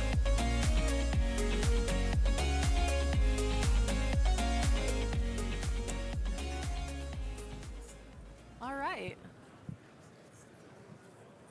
So this is my first time doing the silent headphone thing, so you guys can hear me, right? It's working as designed? That's great. So I'm here with Jeff, and I'm excited about it because I love ETFs and I love fixed income, so we get to combine both in this conversation. So it should be a pretty great 20 minutes. The clock hasn't started, so I'm filling time a little bit here, Jeff. But let's start with Vanguard. There we go. Okay, we started. So let's start with Vanguard. Vanguard is interesting because I think of Vanguard, and you guys have a pretty lean lineup as compared to a lot of your peers. But you've been pretty active when it comes to the fixed income space in particular. That's right. Thanks for having us here. And Katie, you're exactly right. We take a very disciplined approach, a very prudent approach to launching new product. Any new product that we launch always has to really address key questions around, does this product have a true investment merit? Does it have an enduring role in a portfolio? Are clients going to know how to utilize these products? And is this something that we can build and be best in class at over time? And what we've seen over the last couple of years is really a collision of a number of big trends taking place in the fixed income landscape. One of them around the increasing adoption of indexing, another around the real rise of exchange-traded funds and ETFs. It's great to be here and be celebrating the ETF industry. And then third, a real focus on active. And over the last year, we rolled out 6 new funds. Yeah. 6 new funds in ETFs, 2 active fixed income ETFs, that's our second and third active fixed income ETF, that's Core and Core Plus. 3 municipal index ETFs. A lot of attention shifting towards indexing in the municipal landscape. And then an actively managed multi-sector fund that can really go anywhere. So we're super excited. Not to hurt anyone's feelings, but usually I hear munis and I start to fall asleep a little bit. But when it comes to the muni market and the funds that you've launched there, what opportunity are you seeing when it comes to munis in ETFs? Right. I guess the opportunity that we see is that, for more than 40 years, Vanguard has been a leading active fixed income manager in the municipal bond market. We have more than $240 billion in muni assets under management that have been actively managed for more than 4 decades in a very strong track record. Indexing is one of those things that we've seen more recently come to the municipal landscape. Indexing only represents around 11 or 12% of muni assets, but it accounts for about 100% of the cash flows that we've seen into the category. So more and more investors looking for that low cost, diversified, passive exposure in the muni landscape. So we've rolled out different ways to address that at different parts of the curve. So now short-term, intermediate, a California focused product, and an all curve. And I guess I should be a good moderator and mention that I think there's going to be a QR code that you guys can access somehow and throw us your questions as well. Maybe we'll ask them. But to get back to you, Jeff, so you're head of fixed income product, right? So when you're evaluating new strategies to bring to market and you're looking at the different wrappers, how do you decide necessarily between mutual fund, ETF, or some other wrapper? Well, in a lot of ways, Katie, our clients decide, and we're seeing them vote with their feet. For many, many years, obviously, our initial presence was very strong in mutual funds, and we still care about mutual funds. We still care about our mutual fund investors, but over time, increasingly, what we've seen is that whether it's municipals that we're talking about, indexed, or now even active strategies. We're seeing more and more investors gravitate towards the ETF structure. In 2023, there were outflows out of actively managed fixed income funds, but about the same amount of inflows into actively managed fixed income ETFs. We saw a similar dynamic in the taxable space, where of the flows that went into passive products in 2023, it was by and large into the ETF. So increasingly what we hear from financial advisors in particular is a real preference for the ETF because of the ease of the flexible approach to trading, the low cost, and increasingly they're moving into index-oriented vehicles, and they find a lot of those in ETF wrapper. Yeah, I mean, one of my favorite charts ever, and I refresh it every year, is just the flows out of mutual funds into ETFs, because every year it almost feels like a zero-sum sort of game going on. So that makes a lot of sense. I do want to talk about active, and specifically I'm hoping we can do some myth busting here, because the narrative around bond indexes is that the reason you see active bond managers do so well as compared to the index is that bond indexes are kind of bad. They're kind of dusty, they're big, they don't trade a lot, and it's really easy to outperform. And Jeff, I know you take the other side of that. Yeah, look, fixed income investors for years have had a real preference to be active. And we still see that. You were talking about, the zero-sum game.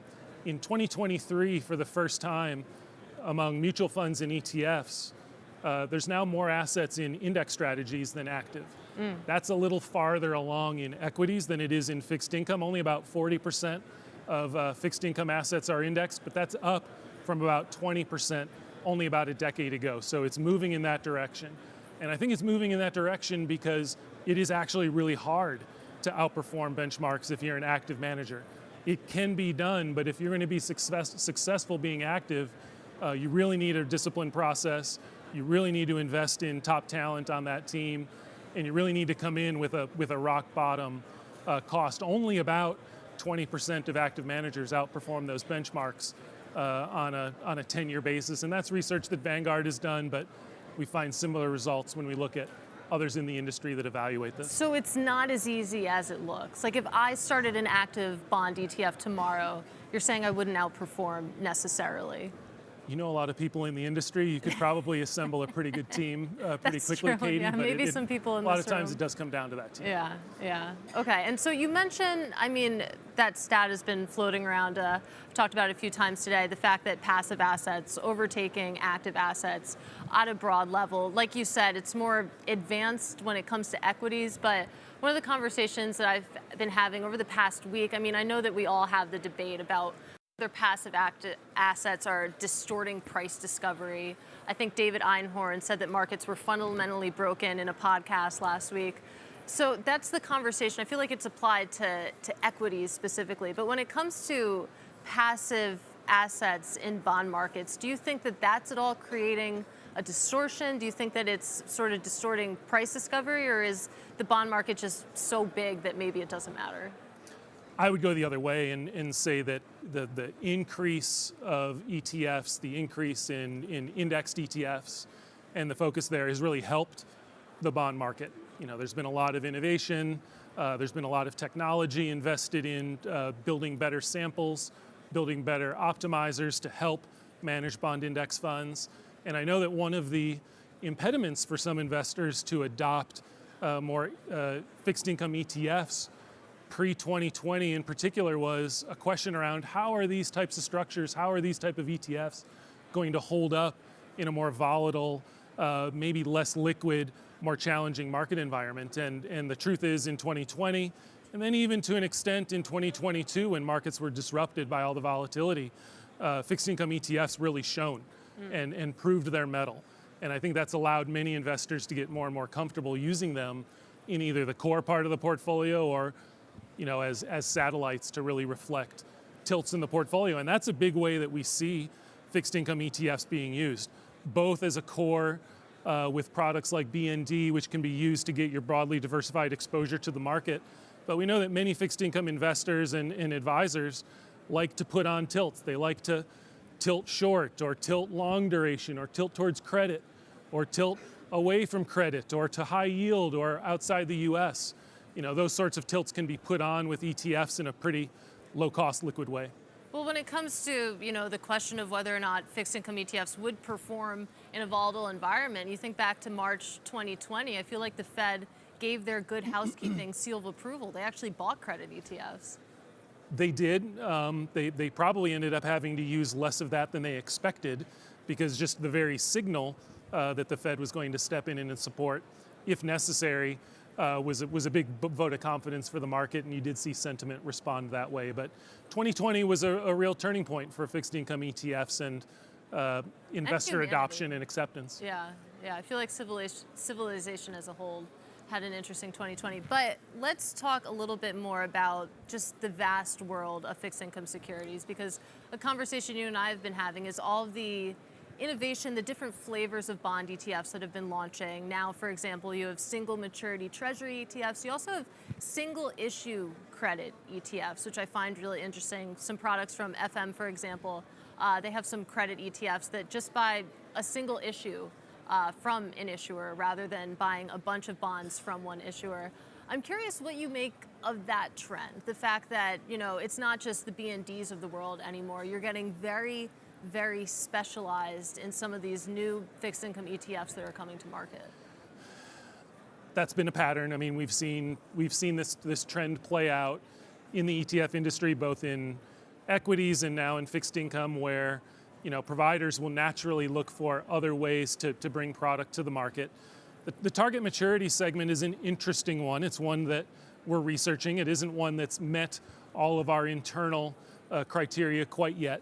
It's about a $40 billion category, so it's still on the smaller side. It's growing rapidly, but you're right. These are ETFs that buy a single maturity, sometimes a basket of a couple bonds with a similar maturity. And then as those bonds approach maturity, they shorten and eventually mature. So it's sort of akin to being able to buy a bond ladder in an ETF form. So it's something we're looking at and monitoring. It's not a space we're super interested in right now. I guess one of the questions we'd have about it at Vanguard is how well are those going to be used by investors? Yeah. We know that a lot of fixed income investors are actually shorter duration than they should be. And a product like that naturally shortens over time might actually leave income and yield on the table for those investors. They're also obviously very concentrated, and one of our principles is just around looking for the biggest, broadest ways to create diversification for investors. So it's an interesting category. It's growing, one that we'll probably monitor with some interest over time. But I would say for now, it's much more interesting to us to look at some of the bigger building block categories. Yeah. I'm talking about active fixed income ETFs. Active fixed income ETFs represent less than 5% of fixed income ETFs today, but it's growing. So there are a lot of places in the active fixed income universe where we're hearing a lot of interest from clients for products like Core and Core Plus type vehicles. Active ETF strategies that give the manager the broadest flexibility to use all the tools in their toolbox. We feel like there's probably more of an opportunity right now to really connect investors with those types of strategies than at this stage focusing on particularly narrow segments of the fixed income market. The same is true in munis. Munis for many investors can represent 30, 50% or more of their fixed income allocation. Today, investors only utilize munis to the tune of about 10%. So lots of space there to better connect investors with that type of vehicle in an ETF form where it would represent a large portion of their portfolio. So you just said a bunch of interesting things. I'm going to try to run through them in order. So let's go back to single maturity-focused ETFs. It's interesting to hear that Vanguard is thinking about that. I am a reporter, so please keep me updated as you progress in that thinking. But when I think of those sorts of products, for example, you mentioned it's $40 billion. A lot of that is iShares. A lot of that is Invesco as well. I think of those as being used by professional money managers, professional traders, those types, as a quick and easy way to manage their duration exposure, et cetera. When I think of Vanguard, and maybe this is, exposing my own bias, I think about mom and pop, for example, and not necessarily the audience that I would have thought would be interested in those types of products. Should I expand my thinking of who the Vanguard audience is? Well, I guess first what I would say is on target maturity, just for clarity, Yes, it's a category that we're aware of. you're aware of. And we're aware it's there, we're aware it's growing, we're aware So that... you're not about to press the button on a filing. Yeah, in many cases, products with us go through quarters or years of research and monitoring I'll and calm being down. aware of it. Okay. So I wouldn't have that at the top of the list. Okay. But your question around who do we care about? I mean, we care about the end investor. You know, our mission is to give investors the best chance for investment success. And when we think about that, it's around bringing our products that we believe have enduring investment merit, have a clear long-term role in a portfolio to as many investors as possible. Whether it's people saving for retirement in 401k plans, that represents a big chunk of our business.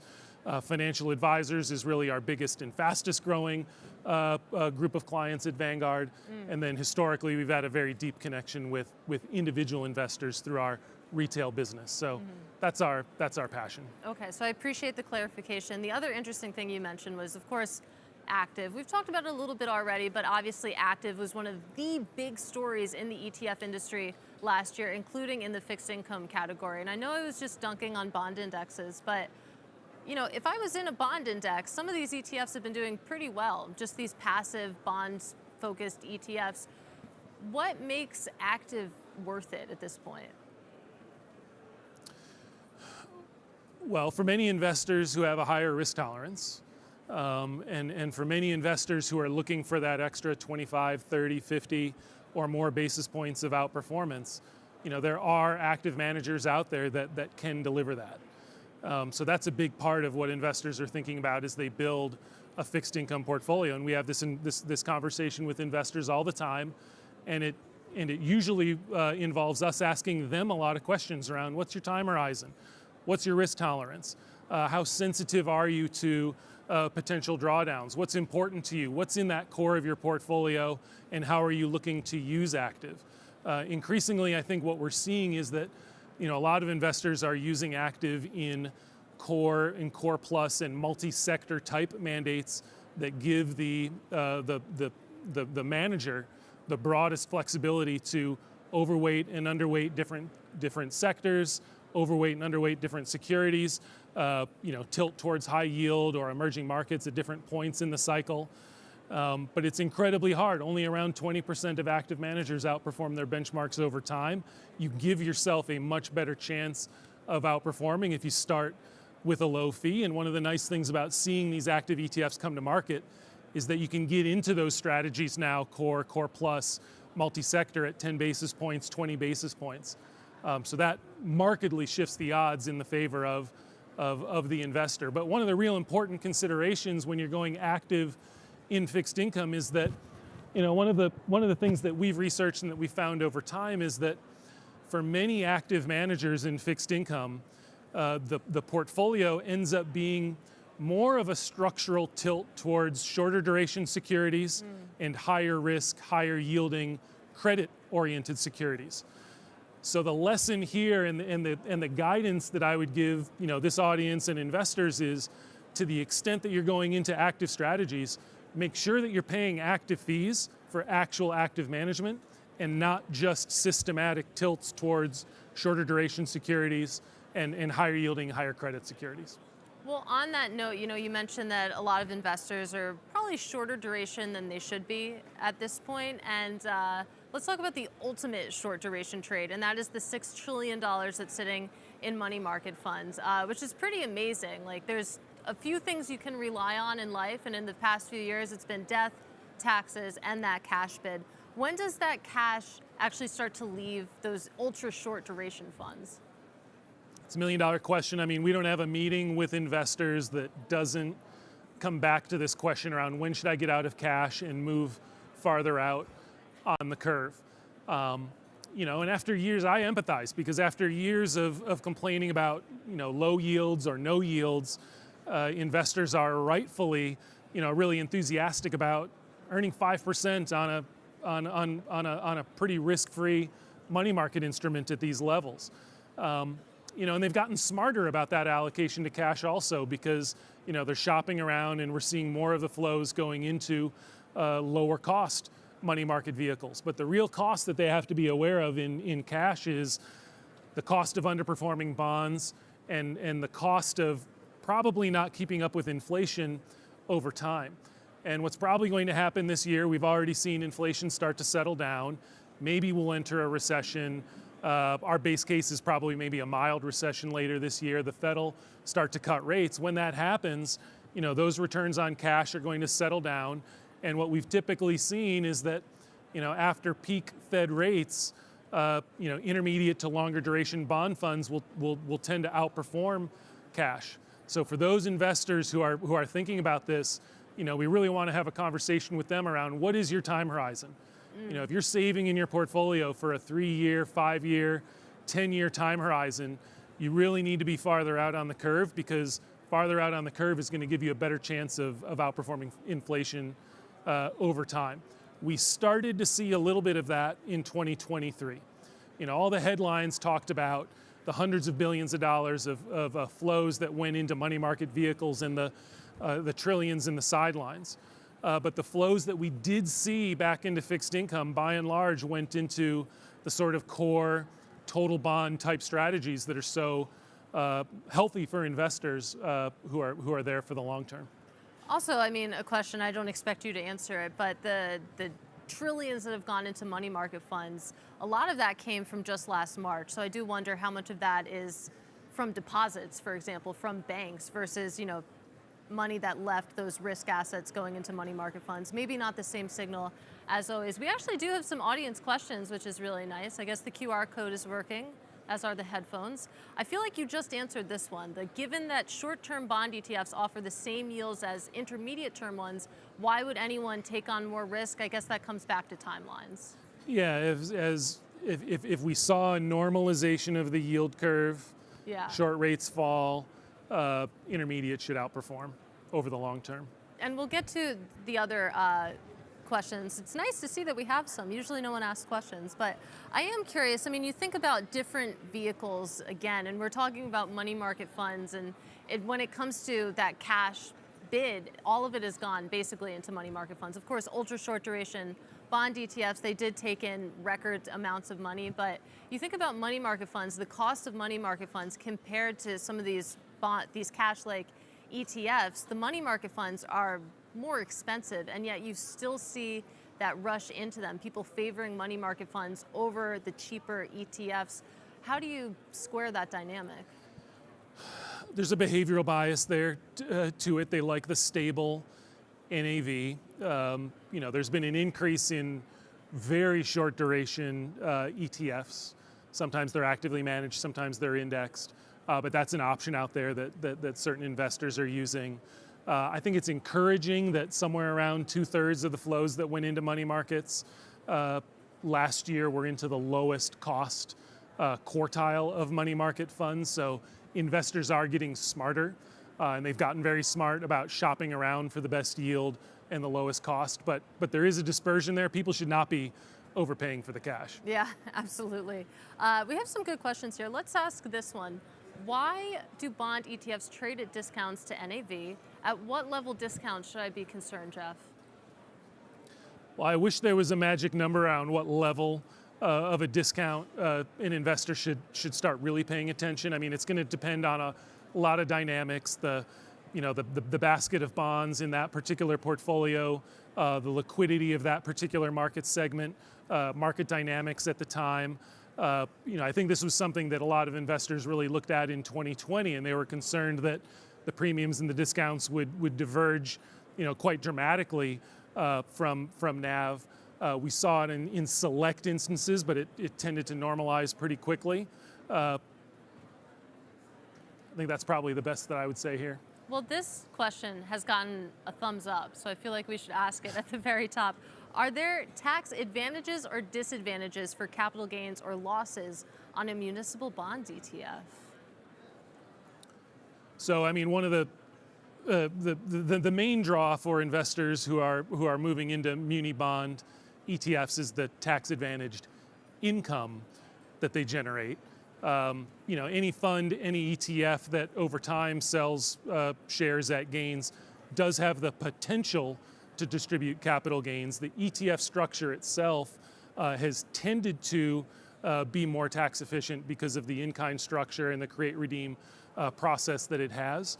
So I can't promise that they would be capital gains free, but historically the ETF structure has been very tax friendly. History would suggest Yeah. that that's the way to go. This one also about duration. It seems like intermediate term duration has become popular among investors. How should advisors talk about this exposure to their clients? And it kind of gets into that discussion that, investors are maybe shorter duration than they should be. Is stepping out to intermediate the way to go at this point? Well, I mean, from an active standpoint, we see a lot of value at the intermediate term part of the curve. But I think the real question to be addressing, or the question to ask the clients if you're an advisor, is what kind of time horizon do you have? Are you saving for a 3-year goal? If your savings goal is only 3 years out, you probably should be thinking about a more shorter duration fixed income instrument, fund, or ETF. If you have a 5-year, 10-year, or longer savings goal, you're going to be better off. You're going to earn more income. You're going to have a better chance of fighting off inflation if you step out the curve a little bit more. So there is no right answer for all investors. It really comes down to their risk tolerance, how much interest rate risk they're willing to take in the portfolio, and their time horizon. A good rule of thumb is to line up your time horizon with the duration of the fixed income fund or ETF that you're investing in. And this is great because it's making my job very easy. This question feels like a little bit of a wild card, number 2 right there. A recent article in the Wall Street Journal on how bond funds now have loss carry forward that can benefit investors. Can you talk about how that helps the bond ETF investor? Did you read that article? Yeah, so that was a recent article in the Wall Street Journal. The author was someone that Vanguard knows well. He's written about us quite a bit in the past.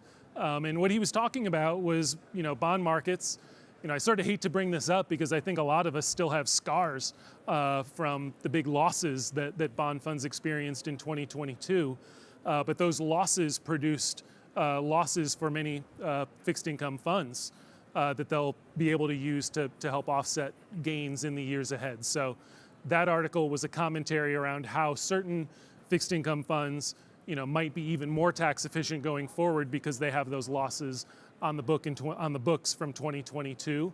That's something that investors can find in the disclosure documents of fund and ETF providers. You can go out and see, how much those funds have in terms of unrealized gains or losses.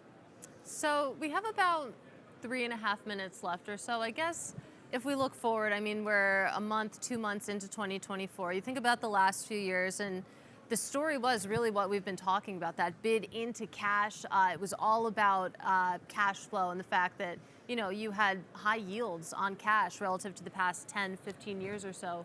What do you think will be the story of bond markets in 2024 and potentially beyond? Well, bonds are back. Yes. Bonds are back. We're talking about money markets here at 5%. Bond funds, depending on their duration yield, you can earn 4%, 6%, 7% or more, depending on the kind of risk that you're willing to take and duration that you're willing to take. I think the story right here now, is really centralized around the conversation we were just having. Helping investors with their allocation to cash. That allocation to cash is a very personal decision for many investors. How much do they want to keep in that emergency reserve? How much do they need as a safety net? But for many investors, you shouldn't be over allocating to that cash position because it probably will come with costs over time. And the main one being that it'll under-earn bonds and have less of a chance of keeping up with inflation. So I think the big story again this year is going to be investors moving out of that cash allocation farther out onto the curve and then into the types of strategies. The overwhelming trend that we're seeing continues to be investors getting more and more comfortable with indexing in fixed income, investors continuing to prefer the ETF structure, and then more and more use of active ETFs, particularly in those core categories. Okay, so the story is not cash going in, but how cash comes out, where it goes out. And you say that bonds are back, and we have, 90 seconds, but whenever I talk about that, people make the point, or at least some people do, that yes, they're back in the sense that yields are much higher than they have been, but when it comes to them being a hedge to some of your risk assets, of course, equities and treasuries there's been some painful periods when they move in tandem and they aren't providing that buffer. How are you thinking about bonds as a diversifier at this point? We think they're as strong of a diversifier as ever at these levels. When we go through our capital markets projections, we would say over the course of the next 10 years, central tendency for fixed income returns probably in the 4 to 5% range. Some of the other sessions that you might have attended today are kind of lining up with where we are in terms of our forward-looking expectations for equities. At these levels, equities valuations look a little bit stretched, particularly in the US on the large cap and growth side. So a 10-year expectation for equities might only be in the 5 to 6% range. We're going into a period where certainly there is talk of potentially entering a mild recession. So we feel like this is the type of environment where you especially want to have that ballast and the diversification role that bonds play in the portfolio. All right, 4 seconds to spare. We nailed it. We nailed it. Thank you guys so much for joining us. Jeff, really enjoyed this. Thanks. All right.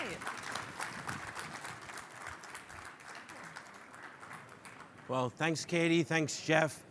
We're going to transition back for a moment. One, we're going to make this easier so there's fresh water for the next set of panels. That was great. Hopefully everybody is still awake, even though Katie said she falls asleep when there's fixed income or muni bonds being discussed. We're going to go into thematic investing. So I hope you'll stay with us as my colleague Jane Edmondson at Verify leads a great conversation with Jay Jacobs of BlackRock and Ryan McCormack of Invesco. So Jane, come on out.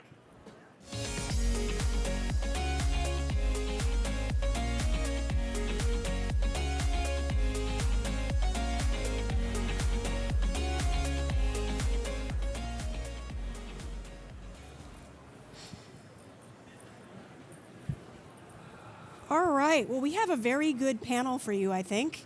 Should be very interesting and engaging. And we've got two great panelists who are really experts in their field. So I'm not going to do too much talking. I'm going to let these two gentlemen do most of the talking, but I do have a few housekeeping things.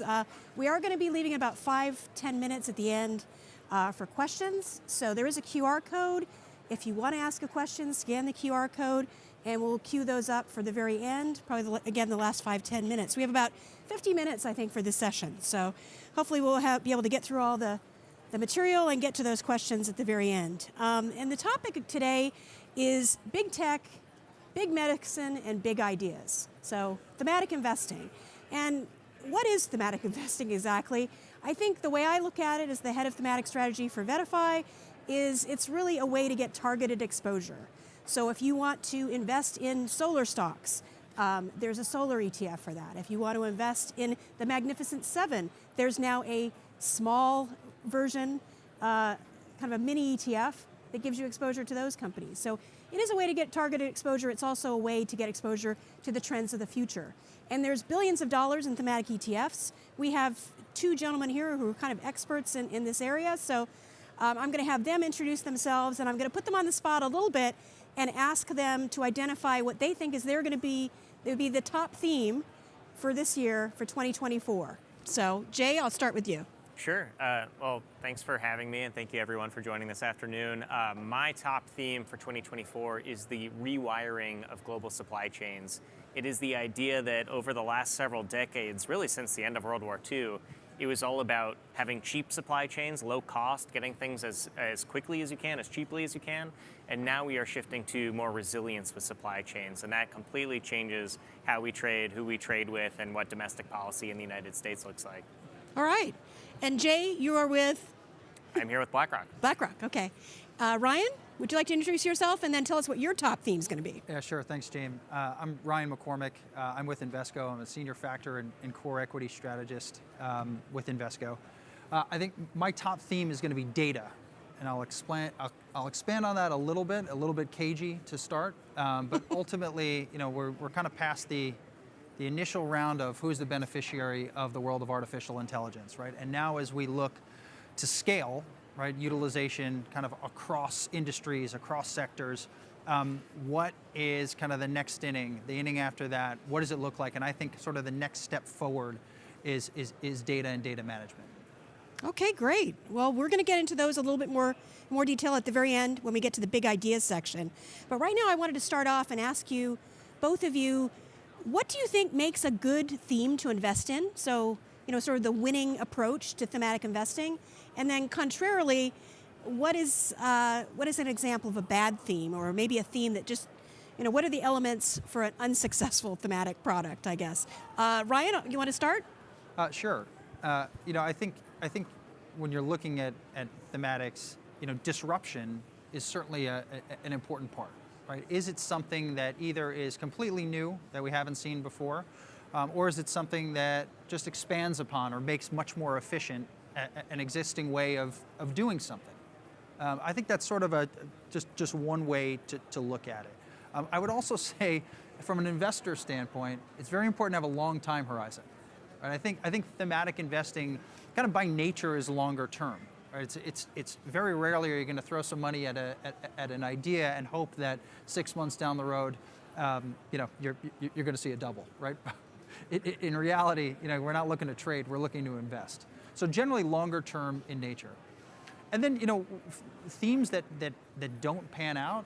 I mean, it generally will have to do with another entrant coming in and sort of scooping up their business line, right? Either doing what they were set out to do in a better or more efficient manner, or sort of things just passing by.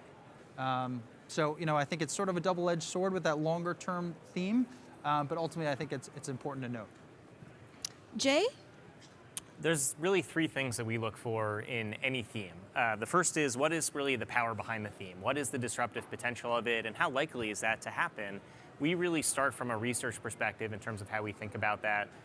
We recently released our Megaforces framework, which is 5 megaforces that are changing the world, everything from AI and digital disruption to a transition to a lower carbon economy, demographic divergence, the future of finance, as well as geopolitical fragmentation. And really all of our themes map to these megaforces that we have tremendous conviction in.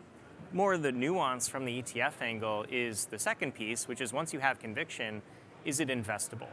And while the theme sometimes could be obvious, the investability is where there's a little bit more nuance. You have to think about what is the entire value chain of this theme, who benefits, maybe who's at risk that you don't want to have in a thematic ETF because they could be at risk of being disrupted. But there's really a lot of work that goes into understanding kind of the full value chain of a theme, of who benefits from the materialization of that trend. And then finally, as similar as what Ryan was saying, it's about time horizon. Thematic investing is best done over the long term. Once you get into shorter term time horizons, you're more at the whims of kind of sentiment and what's happening in the near term market. But if you can extend to the long term, that's really your advantage as an investor, to look at a longer term time horizon. Innovation takes time.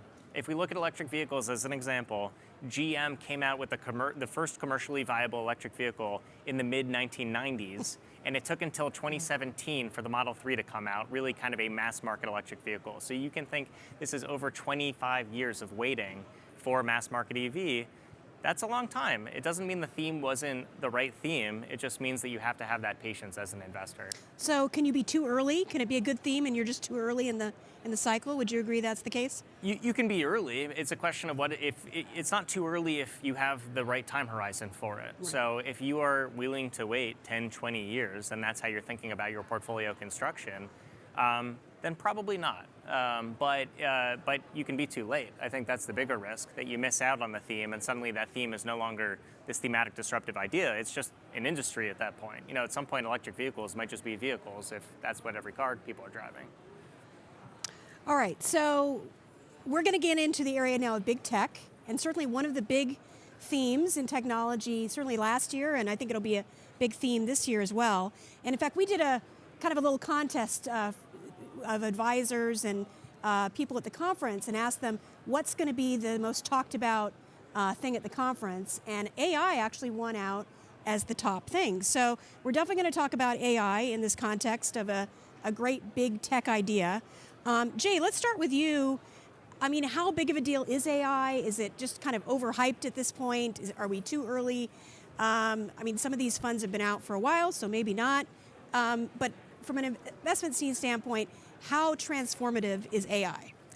It's hard to overstate the impact of AI on the economy, on different industries. There's estimates out there that it's a $10 trillion industry, a $15 trillion industry. At some point, the numbers become a little bit hard to even understand. They're so large. But the reason why AI is such a powerful technology is because it is a platform technology. What is a platform technology? Platform technology means it is going to bring other industries into the fold that maybe don't even exist today. And a really good analogy that I like to think about is with cellular connection. We had cell phones before, but a lot of early cell phone technology was based off of 3G connectivity. You could text, you could load websites really slowly, you could kind of send photos to people via your phone. But the big platform technology that came out over the last decade was 4G. That meant faster data transfer, that meant lower latency, that meant you could suddenly do social media in real time. You could take videos and upload it. You could shop on e-commerce in real time, book flights, whatever you needed to do, you can now do on your phone because the connectivity was so fast. So you think about all these different apps and all these different technologies that are now available on your phone. All of that is due to the platform technology of 4G. So the analogy here is AI is the platform technology of the future. There are industries that we don't even know about yet that are going to be built using artificial intelligence. Think about apps that can be built to customize specifications because it is basically able to create itself based off of who you are. So it's not an app for everyone, it's an app just for you. Think about legal documents, think about consulting, think about graphic design, all these different industries that now can have an AI component involved in it. It's really powerful, and we're still at such early innings to see how people are going to leverage this technology in the future. Ryan, AI obviously is not the only big tech theme. There's a lot of derivative plays. There's other things that are going to be, other tech themes that are going to come out of AI. Can you speak to some of those? Yeah, I mean, I think, of course, the initial move was right to semiconductors, right? So looking at the fuel, the new oil, so to speak, of powering AI-enabled applications. So we're talking about graphic processing units, we're talking about CPUs, we're talking about TPUs. I mean, that's just right off the bat. You need something to handle the compute power that some of these large language models demands. I think as we look down the road, right, we need to look at a little bit of infrastructure, of architecture, right? So I think software is a really important thing to note. I mean, the next leg of this is, okay, well, how do we translate these large language models into an industry, a sector that may be ripe for disruption? I mean, this is a total platform changer, and I couldn't agree more with Jay. You can't overstate the potential impact that AI may have. And I think then beyond that, it opens up a whole new realm of potential avenues where we can see AI growth. In the healthcare world, right? Of course, you look at things like gene sequencing, which I'm sure I'll be able to touch on in a little bit. But the applications are just tremendous. So, I think off the bat, still very early innings. Semiconductors was the clear and obvious winner next year. But I think as we continue to progress, we're going to see some of the other derivative plays like software. We'll see cybersecurity in this world that's evolving consistently. We need security that's going to evolve along with it and not just a software patch, right? Something that's going to be dynamic and changing given the environment. So I think really the way that a lot of these industries operate on their own is going to change. It's going to be about real-time maintenance, real-time management, and it's going to be paramount that they have the ability to change along with the possibilities that AI unleashes. So, Ryan, I know that you are in Invesco. You have a product called the Qs, the triple Qs, that is the NASDAQ 100. There's also, last year, I think a lot of people played this theme through the Magnificent Seven stocks. Is it better to have more targeted exposure or broader exposure to a theme like AI? I think there's merit to both, right? And again, it's going to be based off of the end client, what the time horizon looks like, ultimately what the risk tolerance looks like. At Invesco we have well over 200 ETFs and a lot of different ways to play kind of AI or tangential AI, whether it be through semiconductors, whether it be through connectivity, whether it be through AI and software. All very targeted plays, all a little bit more volatile than say something that you would use maybe for just exposure to growth, but under the hood, you're going to look and see some thematic exposure in there. So what I mean by that is, we look at something like QQQ, right, or QQQM in this case. QQQM, more designed for the buy and hold investor, a little bit cheaper, launched 3.5 years ago, give or take, as an open-ended ETF. As we start to look under the hood, it's what kind of exposures are we getting within these companies? And what we found, one, is a lot of these companies have been so successful because they've had the ability to remain pretty nimble. They look a lot different today than they did 10 years ago, than they did 20 years ago in some cases. And we think that's driven by a commitment that we've seen to research and development spend. So to your point, Jay, research and development in and of itself is a long-term commitment. But you don't throw money at a CapEx project and expect it to be accretive to earnings 1 quarter down the road, 1 year down the road, in some cases multiple years down the road. Right, so these companies have been very adept in building infrastructure for thematic investing. I go back to early stages COVID, right? Of course, the pipes, the infrastructure for connectivity was already built by most of these companies. So we look past the R&D spend and okay, well, where are they investing their time? And what we found from a patent perspective, these companies are really, really active in patent filing, specifically across a number of different disruptive technologies. So we look at 1-year periods. The most recent was November of 2022 through November of 2023. We saw over 40% of all patents filed globally for NLP were filed by NASDAQ 100 funds. Over 20% of all patents globally for cloud computing, for cybersecurity, for AR and VR, oh, mouthful. So you've seen them invest in these sort of AI adjacent themes or technologies. So it's sort of been built. You're getting some level of exposure. And then we start to look at thematic overlap between something like a QQQM and say, the NASDAQ Artificial Intelligence Index. You're looking at about 60% overlap. You get about 50% overlap to something like the metaverse, maybe 25% overlap to semiconductors.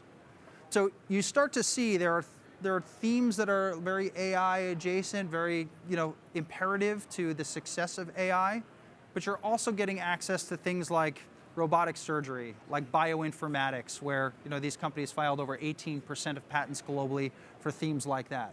So while you're picking up some exposure to the theme of AI, there's a lot of other themes that exist within that basket. Yeah. And I think ultimately it's going to boil down to, what is the end investor looking to do? Are they just looking for core growth exposure that maybe expresses a bit of this view? That may be the way to play it. If they're looking to really tighten up the risk budget and say, I want to play this theme, I'm in it for the long term and I want to get hyper specific, you can go the other end of the spectrum. That's great. Yeah, and that's actually a really good segue to our next topic, big medicine. So last year, I think, was the year of big tech. I think after a really bad year in the previous year in 2022, 2023 with AI and crypto themes actually had a pretty good year for technology, and there was a resurgence in interest thematically. One of the ways that AI is used is for drug development. Is this year going to be the year of big medicine? Is healthcare and healthcare technology, is that it going to be the big theme this year relative to tech? Jay, you want to start? Yeah, so this is one of the themes that we identified in our 2024 thematic outlook, which is really looking at healthcare disruption and medical innovation. And first, let's just start with the demographic reality. In the United States in 2024, this will be the first year where there's more people over the age of 65 versus under the age of 15. And if you go back 100 years ago, there's about 5 times more people under the age of 15. So this is a massive landscape shift of an aging population. People are living longer, they're having fewer kids. And so you really have to think about, what does this aging population spend its money on? What's kind of the demand side of this shift? And how is that going to impact things like medicine and healthcare more broadly? And so what we have really focused on in the medical innovation space is what are the medical innovations that are going to serve predominantly seniors within the United States and abroad? So a few areas. If you're over the age of 65, there's a 1 in 9 chance that you suffer from Alzheimer's or Parkinson's. Heart disease, diabetes, several other ailments are just disproportionately affecting senior citizens. If you're fortunate enough to live over the age of 85, there's about a 1 in 3 chance that you suffer from Alzheimer's. So there's a lot of diseases that predominantly impact people in their advanced age. Now the good news is, because that sounds a little depressing, but the good news is there have been massive innovations just in the last 18 months or so. So the first drug that really is a revolutionary drug in Alzheimer's in the last 20 years was approved by the FDA last year.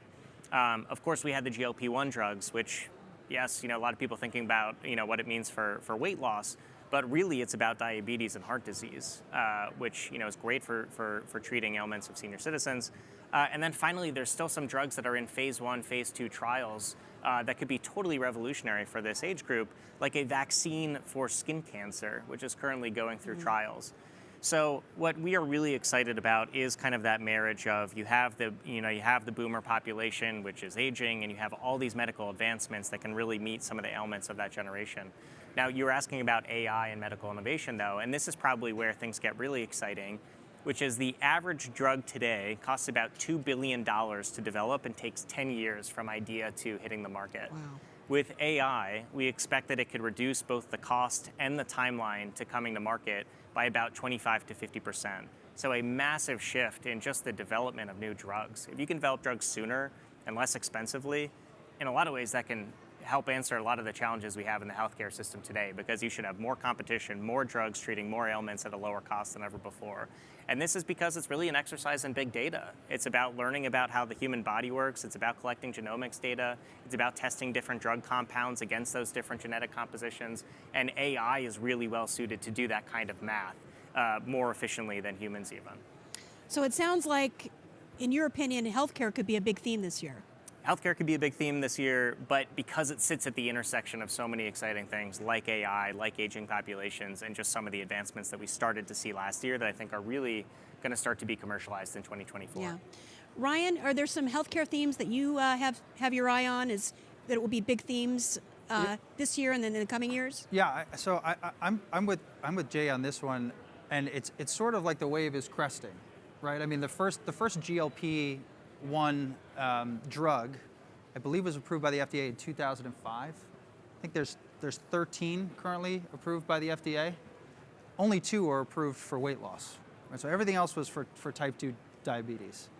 And you can see that, really the weight loss question didn't start to ramp up until, a year ago, maybe? Yeah.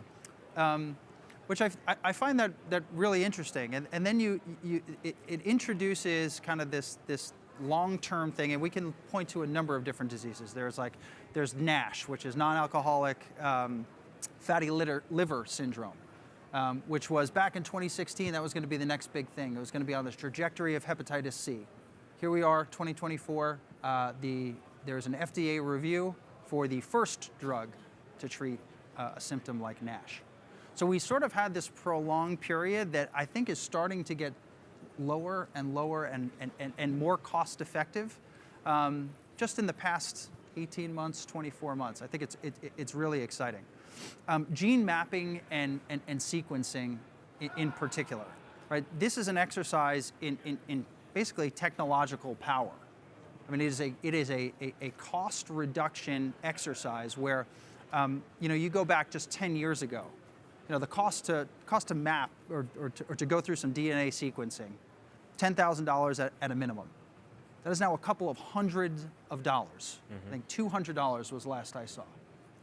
And really, you look at all this computing power that is very well designed to take on projects like this. And I think it opens up a whole new realm of possibilities.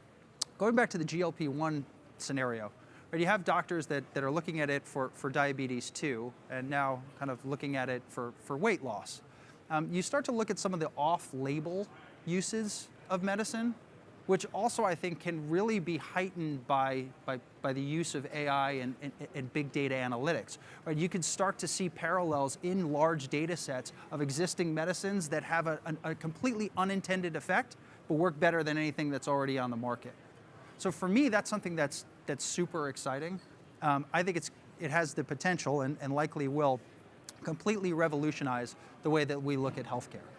And then when you just go from a pure gene mapping, gene sequencing, right, the advent of personalized medicine, of course, right, looking for potential risk factors, potential hereditary history, right, the ability to diagnose, the ability to treat, the ability to ultimately cure disease, I think we're at the cusp here. And we're talking about large-scale diseases, looking at things like Alzheimer's, looking at things like cancer.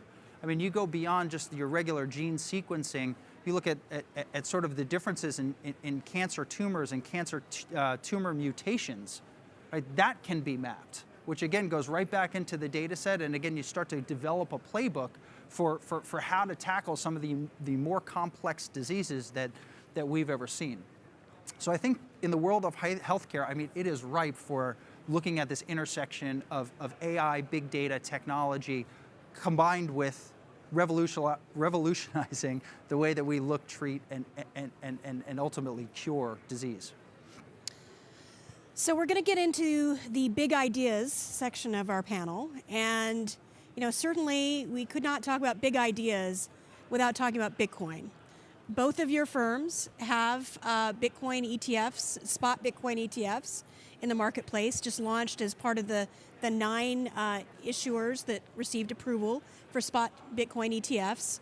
So Jay, obviously BlackRock got this whole thing kind of rolling again. How big of an idea is Bitcoin, and where's it going to go? Where is it going to take us? I'll start with you. So, I think what's great about our Bitcoin ETF, IBIT, is that it's really an access vehicle. And access vehicles mean they can be used in so many different ways by investors. Just like there's a few hundred investors in this room, there's a few hundred opinions on Bitcoin and if and how it fits in a portfolio and at what percentage. And so I think what you really want is just an efficient access vehicle for getting exposure to Bitcoin to be able to make those decisions. And some people are going to look at Bitcoin and say, this does not make sense in my portfolio. Maybe you're a retiree, you're looking for preservation of capital and income. That's okay. There's some people that are looking at their portfolio and maybe they have an alternative sleeve and they're looking at Bitcoin through the lens of this is a diversifier. It just doesn't behave like stocks and bonds, and so I see it in that part of my portfolio to behave a little bit differently and introduce a different type of risk and return profile. Other people are going to look at it kind of through that growthy technology lens and say that this could be really kind of a growthy play on the adoption of blockchain technology. That if this technology continues to advance and continues to have more adoption, that Bitcoin should broadly benefit from it, and I want that exposure in my portfolio. But there's so many different ways to look at this asset. And we're really seeing a broad spectrum of interest across all of those different ways, and I think that's what's so exciting about this launch and why we've seen really strong flows in just the first 4 weeks is because there are so many views and so many different use cases. I mean, you guys probably both have opinions on this. Is this like, you think, the most successful ETF suite launch in history? I mean, I can't think of anything that's been this successful this quickly, because we're about 1 month in, right? And we're I mean, factually it is. We have not seen more flows in an ETF in the first month than we saw with IBIT in the history of ETFs. Yeah. Ryan, Invesco is also involved in this. How big of a deal is Bitcoin? And what's next? When are we going to get the Ethereum spot approval? That's a great question. I would have been dead wrong on the Bitcoin one, so I'm not even going to lob a guess for Ethereum. But Jay, you're right. I mean, it's an access trade, and that's where the ETF industry has gone in the past 30 years. I mean, it's providing access to investment themes, investment thesis, investment ideas that previously were unavailable. And I think each one has a little bit of a different flavor. But seeing something that's completely new take off, I think for me is super exciting. And talking to our partners at Galaxy Digital, who helped us launch BTCO, our Bitcoin ETF, hearing their expertise over the past year in looking at some of the things like cash create redeems. It's an entirely new world, and for me that's really exciting. I mean, you really have to be hard pressed to go back and say, what is a completely different, almost asset class that doesn't really behave like anything else, plays really nice in the sandbox with other equity strategies, and and watching it from start to launch, I thought was pretty amazing. Would you go so far as to say that everybody should have some Bitcoin in their portfolio?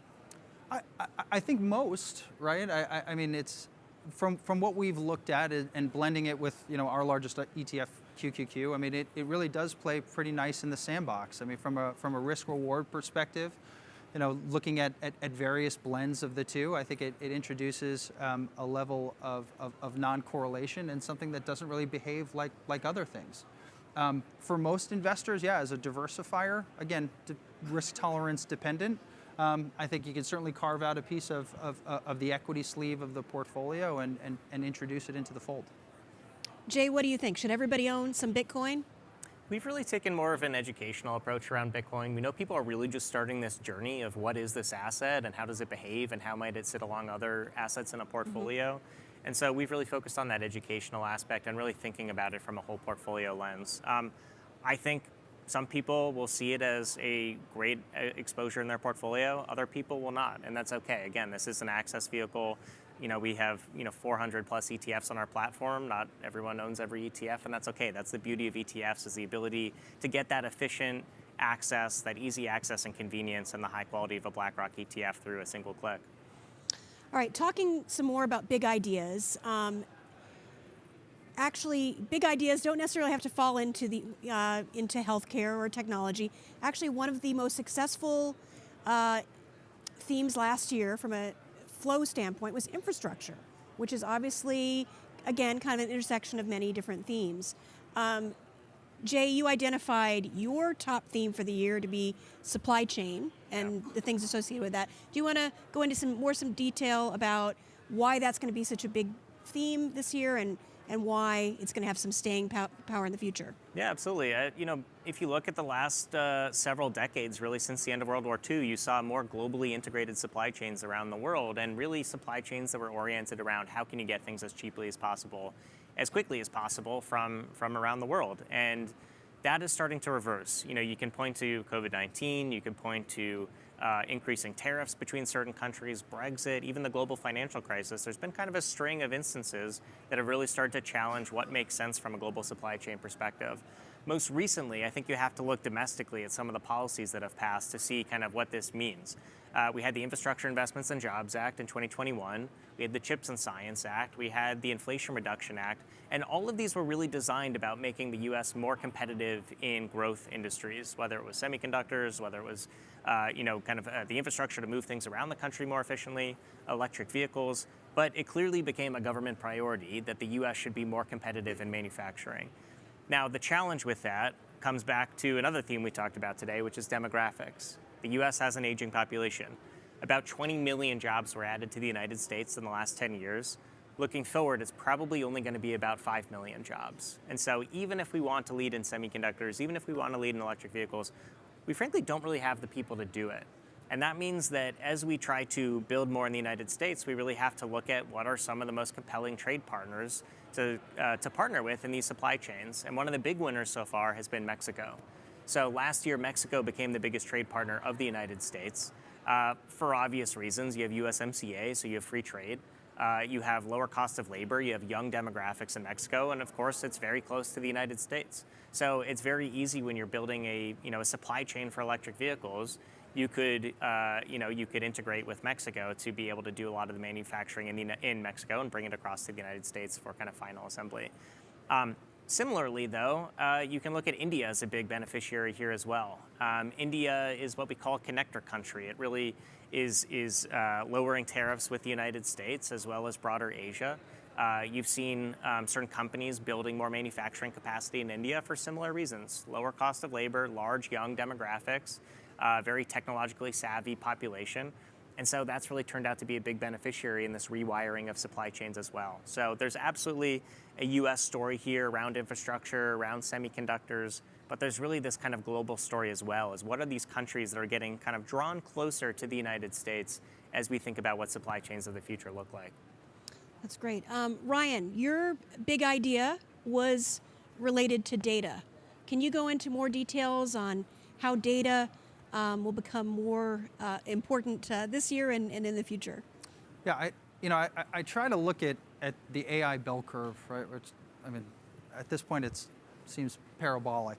And beyond your first stop of semiconductors, I mean, what's next in importance? Like, where are we going to go? Okay, great. So we have a number of different chip makers that can fabricate a number of different high-power chips. What are we going to do with this? And of course, the first step, we've seen a number of these launch over the past 18 months, large language models and the training of such models. So, depending on who you want to look at, GPT-3, GPT-4, et cetera, down the line. Needs tremendous swaths of data to train these LLMs. Beyond that, we're now running into a little bit of an issue when it comes to data quality. Right? So how are we sourcing effective data in an effort to train these models in the most efficient way possible? What we're learning is running AI applications takes a lot of energy. They are very power hungry. And you can look at a number of different comparisons. I think my favorite one that I read is if you ran Google's search engine in the equivalent of an AI-enabled chat, you would need the power of Ireland to run that for a day. Or even as it stands, right? Just running queries in ChatGPT-4 takes about the same amount of power as 33,000 households. So running these, they're very power hungry. It's very inefficient. So how do we train these models, A, to be more efficient, right? And B, be more effective? And that really boils down to training models correctly, making sure that you have good data quality measures in line as you run this through. And then eventually you start to see the architecture begin to expand. So, as you're looking at some of the new architectural developments in the world of AI, you're seeing just as much success, if not significantly more, using a number of different ways, right? Whether it's a transformer, whether it be some of the newer applications that have been released. Ultimately, what they're trying to do is use the same amount of compute power to bring down your errors in your language models. And this is imperative because you need to keep the energy usage down for the long run, and you need to have some level of trust. Right? We talk about aging demographics. We were talking about biotech and healthcare. Well, we're going to be short physicians this year. We're going to be short physicians for the next number of years by a pretty large degree. So in this world of an aging population where healthcare is becoming more paramount, healthcare needs are arguably becoming more in the forefront. Well, where do we fill that gap? And this is why sort of the intersection of AI and healthcare becomes really exciting and really important, but you need to get it right. You can't have an AI-enabled radiologist running through x-rays if you still see errors at the top. So everything needs to be running at a pretty efficient clip, meaning we're not sucking energy like we did this past year. And beyond that, we're not seeing errors like we're seeing in testing. And then from here, of course, you can see it flow through the supply chain. I mean, data becomes paramount to how quickly AI-enabled applications can jump to these various other sectors. So I think for me, that's kind of the next frontier. Now, I didn't anticipate the semiconductor trade to take off nearly as quickly as it did. Like, that was my 3 to 5 year thesis last year. And then, all of a sudden, at the drop of one earnings report, everything got turned on its head. So I do think that it's going to take a little bit of time, right? I'm looking down the road. This may not be a 2024 theme, but I think over the next handful of years, right, this is something that we're all going to be tasked with, and the companies that are going to survive are the ones that are going to be able to handle this in a very efficient and cost-effective manner. What about the area of data security and then data privacy? Two other important areas related to data? 100%, right? I think it goes hand in hand with this whole notion of trust. That you trust that you have good quality data, and you trust that your data is in good hands. Right? Data privacy and security, again, if you're letting your medical records go for analysis, I don't want somebody necessarily flipping through my physician's chart. So I do think it's paramount. Again, one of the other areas, of course, that is tangential to AI, the evolving landscape of cybersecurity, and it isn't just going to be a software patch. It needs to be something that's dynamic, that's learning, and that's ever evolving to combat the threats that are also ever evolving. Now, we've talked a lot about AI. What about blockchain? Because I think blockchain also is tangential to both crypto and AI. What are your opinions there? How big of a theme is that going to be in the future? Jay? Yeah, look, blockchain is one of the more nascent themes out there. What you see in nascent themes is that they tend to have higher risk and higher reward. You compare that to something like, again, I'll go back to electric vehicles just because I feel like they're so tangible, but about 10% of cars sold last year were electric vehicles. Blockchain technology, while it's now been around for several years, it's still trying to figure out kind of what are the best use cases and how is it going to be adopted and where. And I think there's been some really interesting use cases introduced to the market, whether it's with smart contracts and legal use cases, whether it's going back to supply chains, but really being able to track in real time where something is in a supply chain, where the point of failure is, where payments have to be made in a frictionless way. There's absolutely use cases for it, but again, it's still early. And so I think the important thing for any thematic investor is not just to look at how excited am I about this theme, but how nascent is it and what are the potential risk and returns of it. And I would put blockchain really at kind of the early stages of a thematic adoption curve. I would put something like electric vehicles, something like cloud computing, cybersecurity at a much more mature phase where the technology is established, it's being adopted in real time. Great. Hey, we're at the 10-minute mark, and we want to leave some time for questions. How that works is you have a QR code to be able to ask questions, and they will appear here up on our screen. So while you get your questions poised and ready to go, I wanted to ask you both about a topic that I think is relevant here, the clean energy transition. It's kind of, you were talking about electric vehicles, we've kind of hit a wall a little bit here, and part of that I think was due to high interest rates. Is that a theme that still has some legs in the coming year, or are we going to be sort of in this plateau phase for a while until the supply-demand conditions kind of align?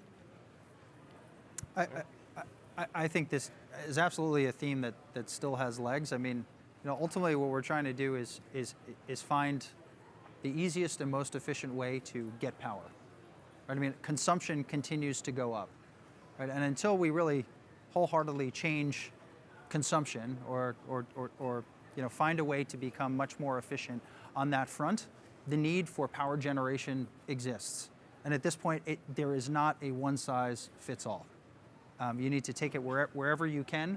I think there are some very innovative ways, whether it be fracturing burn-off. I mean, people have gotten very creative on where they're sourcing energy needs, but it isn't one size fits all. So I think it continues. I think it's a theme that has legs, and that world is ever changing as well. Okay, we have some questions that have come up. The first question is, how should advisors be thinking about the fragility of AI and electrification supply chains in a deglobalizing world? I guess who wants to tackle that one? I'll start and kind of break it into pieces. AI is in its nascent stages. Actually, I kind of take that back for a second, actually. The concept of AI has been around since the 1950s. And Alan Turing came up with the Turing test in 1950. So in some ways, AI has been around for 75 years. Siri on your little speaker at home has been around for 11 years now. So the concept isn't new, but clearly we have reached a completely new capability within AI around large language models, around autonomous vehicles, a lot of different applications of artificial intelligence. So I wouldn't call it necessarily the fragility of AI. I would again call it kind of the nascency of a lot of this AI technology. And a lot of it will come down to what are the use cases, how is it being used, and how is it being used responsibly. Right now, there's not a lot of legislation necessarily around AI. Yeah. But you are seeing a lot of AI coming into the court system. where different parties are being involved with trying to figure out what is really the intellectual property around AI. And I think this is a really interesting area to follow, because a lot of rules of the road of how people are going to use this technology going forward, I think is going to come from what's happening in the judicial system. Yeah, that would be one of my next questions that I'm surprised we don't see here is, AI, is it going to destroy the world? I think there's some people that are concerned about that. Ryan, you want to tackle that one? It's a nice, easy question. Yeah, it's a layup. I hope not. I think, look, at the end of the day, when we're looking at AI adoption at the moment, we're looking at chatbots, we're looking at speech recognition, we're looking at cost savings. Down the line, we're looking at the ability to unleash value where you can take market share from a competitor. I believe we're a far way off from T2. I think at this point, we're just trying to figure out how do we monetize it outside of, semiconductor demand. And you're starting to see, AI as a service. You're starting to see, of course, the generative world being able to potentially unleash some value, certainly unlock the potential while also keeping costs down. We're still in the shallow end of the kiddie pool here. So I think we have a little bit of time until we have to tackle that question. But again, trying to figure out how we get this thing off the ground and what is the most efficient and easiest way to incorporate outside of somebody that's a Microsoft or a Google, somebody that's looking to scale a smaller business in a different sector. I think that's the immediate speed bump that we're looking to jump over. We had another question come in questioning valuations. They're saying that valuations are sky high for many tech stocks. Are you concerned that we're in a bubble, especially surrounding AI? No, so actually this is a pretty big misconception of what's happening in the AI space right now. If you look at the Mag 7 specifically, they were up on average about 100% last year. But if you look at the broader basket of AI stocks in our IRBO ETF, they were up about 13% last year, actually underperformed the S&P 500. So as much as AI seemed like it was everywhere last year, really the market reaction to it was concentrated amongst just a very few small amount of stocks.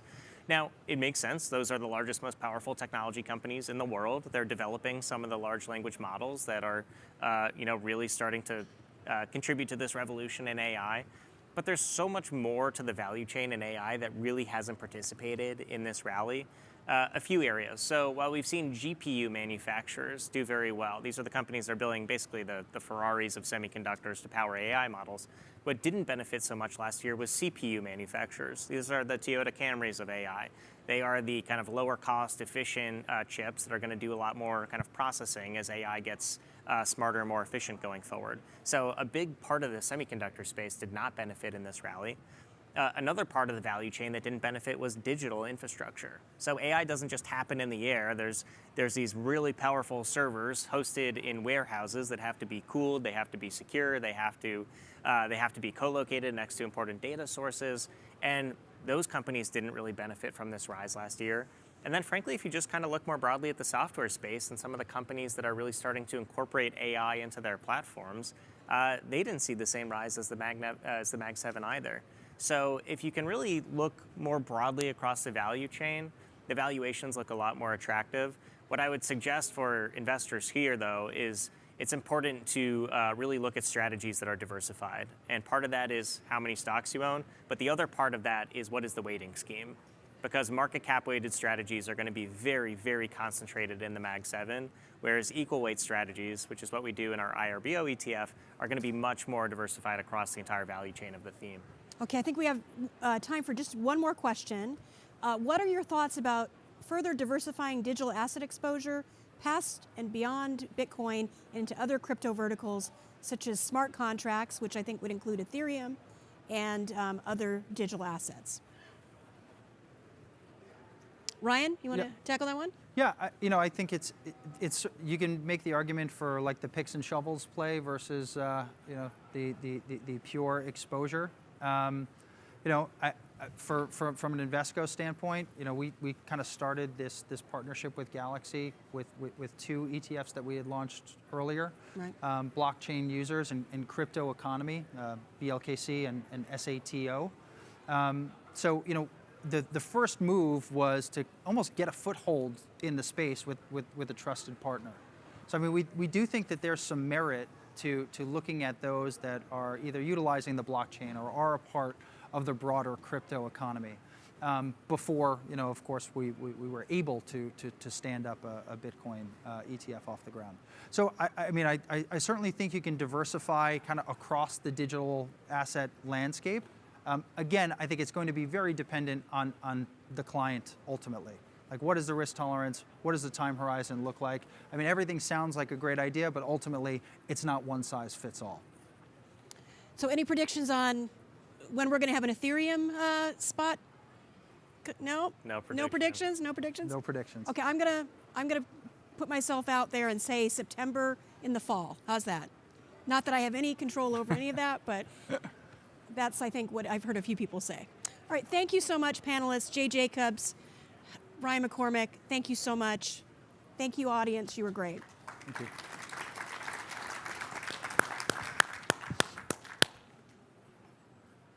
Nice job. Nice job.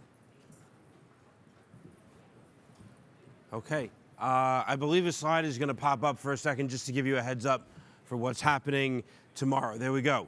So that's the end of the content today. Thanks for being here, a part of it. If you are up with the chickens, as we like to say, there's a lot of things you can be able to do. There's yoga on the beach. I'm going to be doing the Coleman Walk, also near the beach, to raise money for breast cancer. I hope to see you there. You can then get breakfast at 8 o'clock. It doesn't start beforehand, so if you're up, please join us. In the different ballrooms, you'll see what we have kicking off. In Glimmer, there's the AI and the future of advice. In Sparkle, which is where we're here, there's more focus on family offices and high net worth clients. I hope you've had a great first day. If you're in need of a drink or an interest of a drink, there's a few places to be able to get them as part of the conference, both upstairs on the 4th floor on the balcony outside, which is gorgeous. They're still doing margaritas, I believe. And then on the lawn outside, I think the beer garden is still open. Lots of other things. So thanks a lot. Hope you have a good rest of the day, and we'll see you first thing in the morning. Thanks a lot.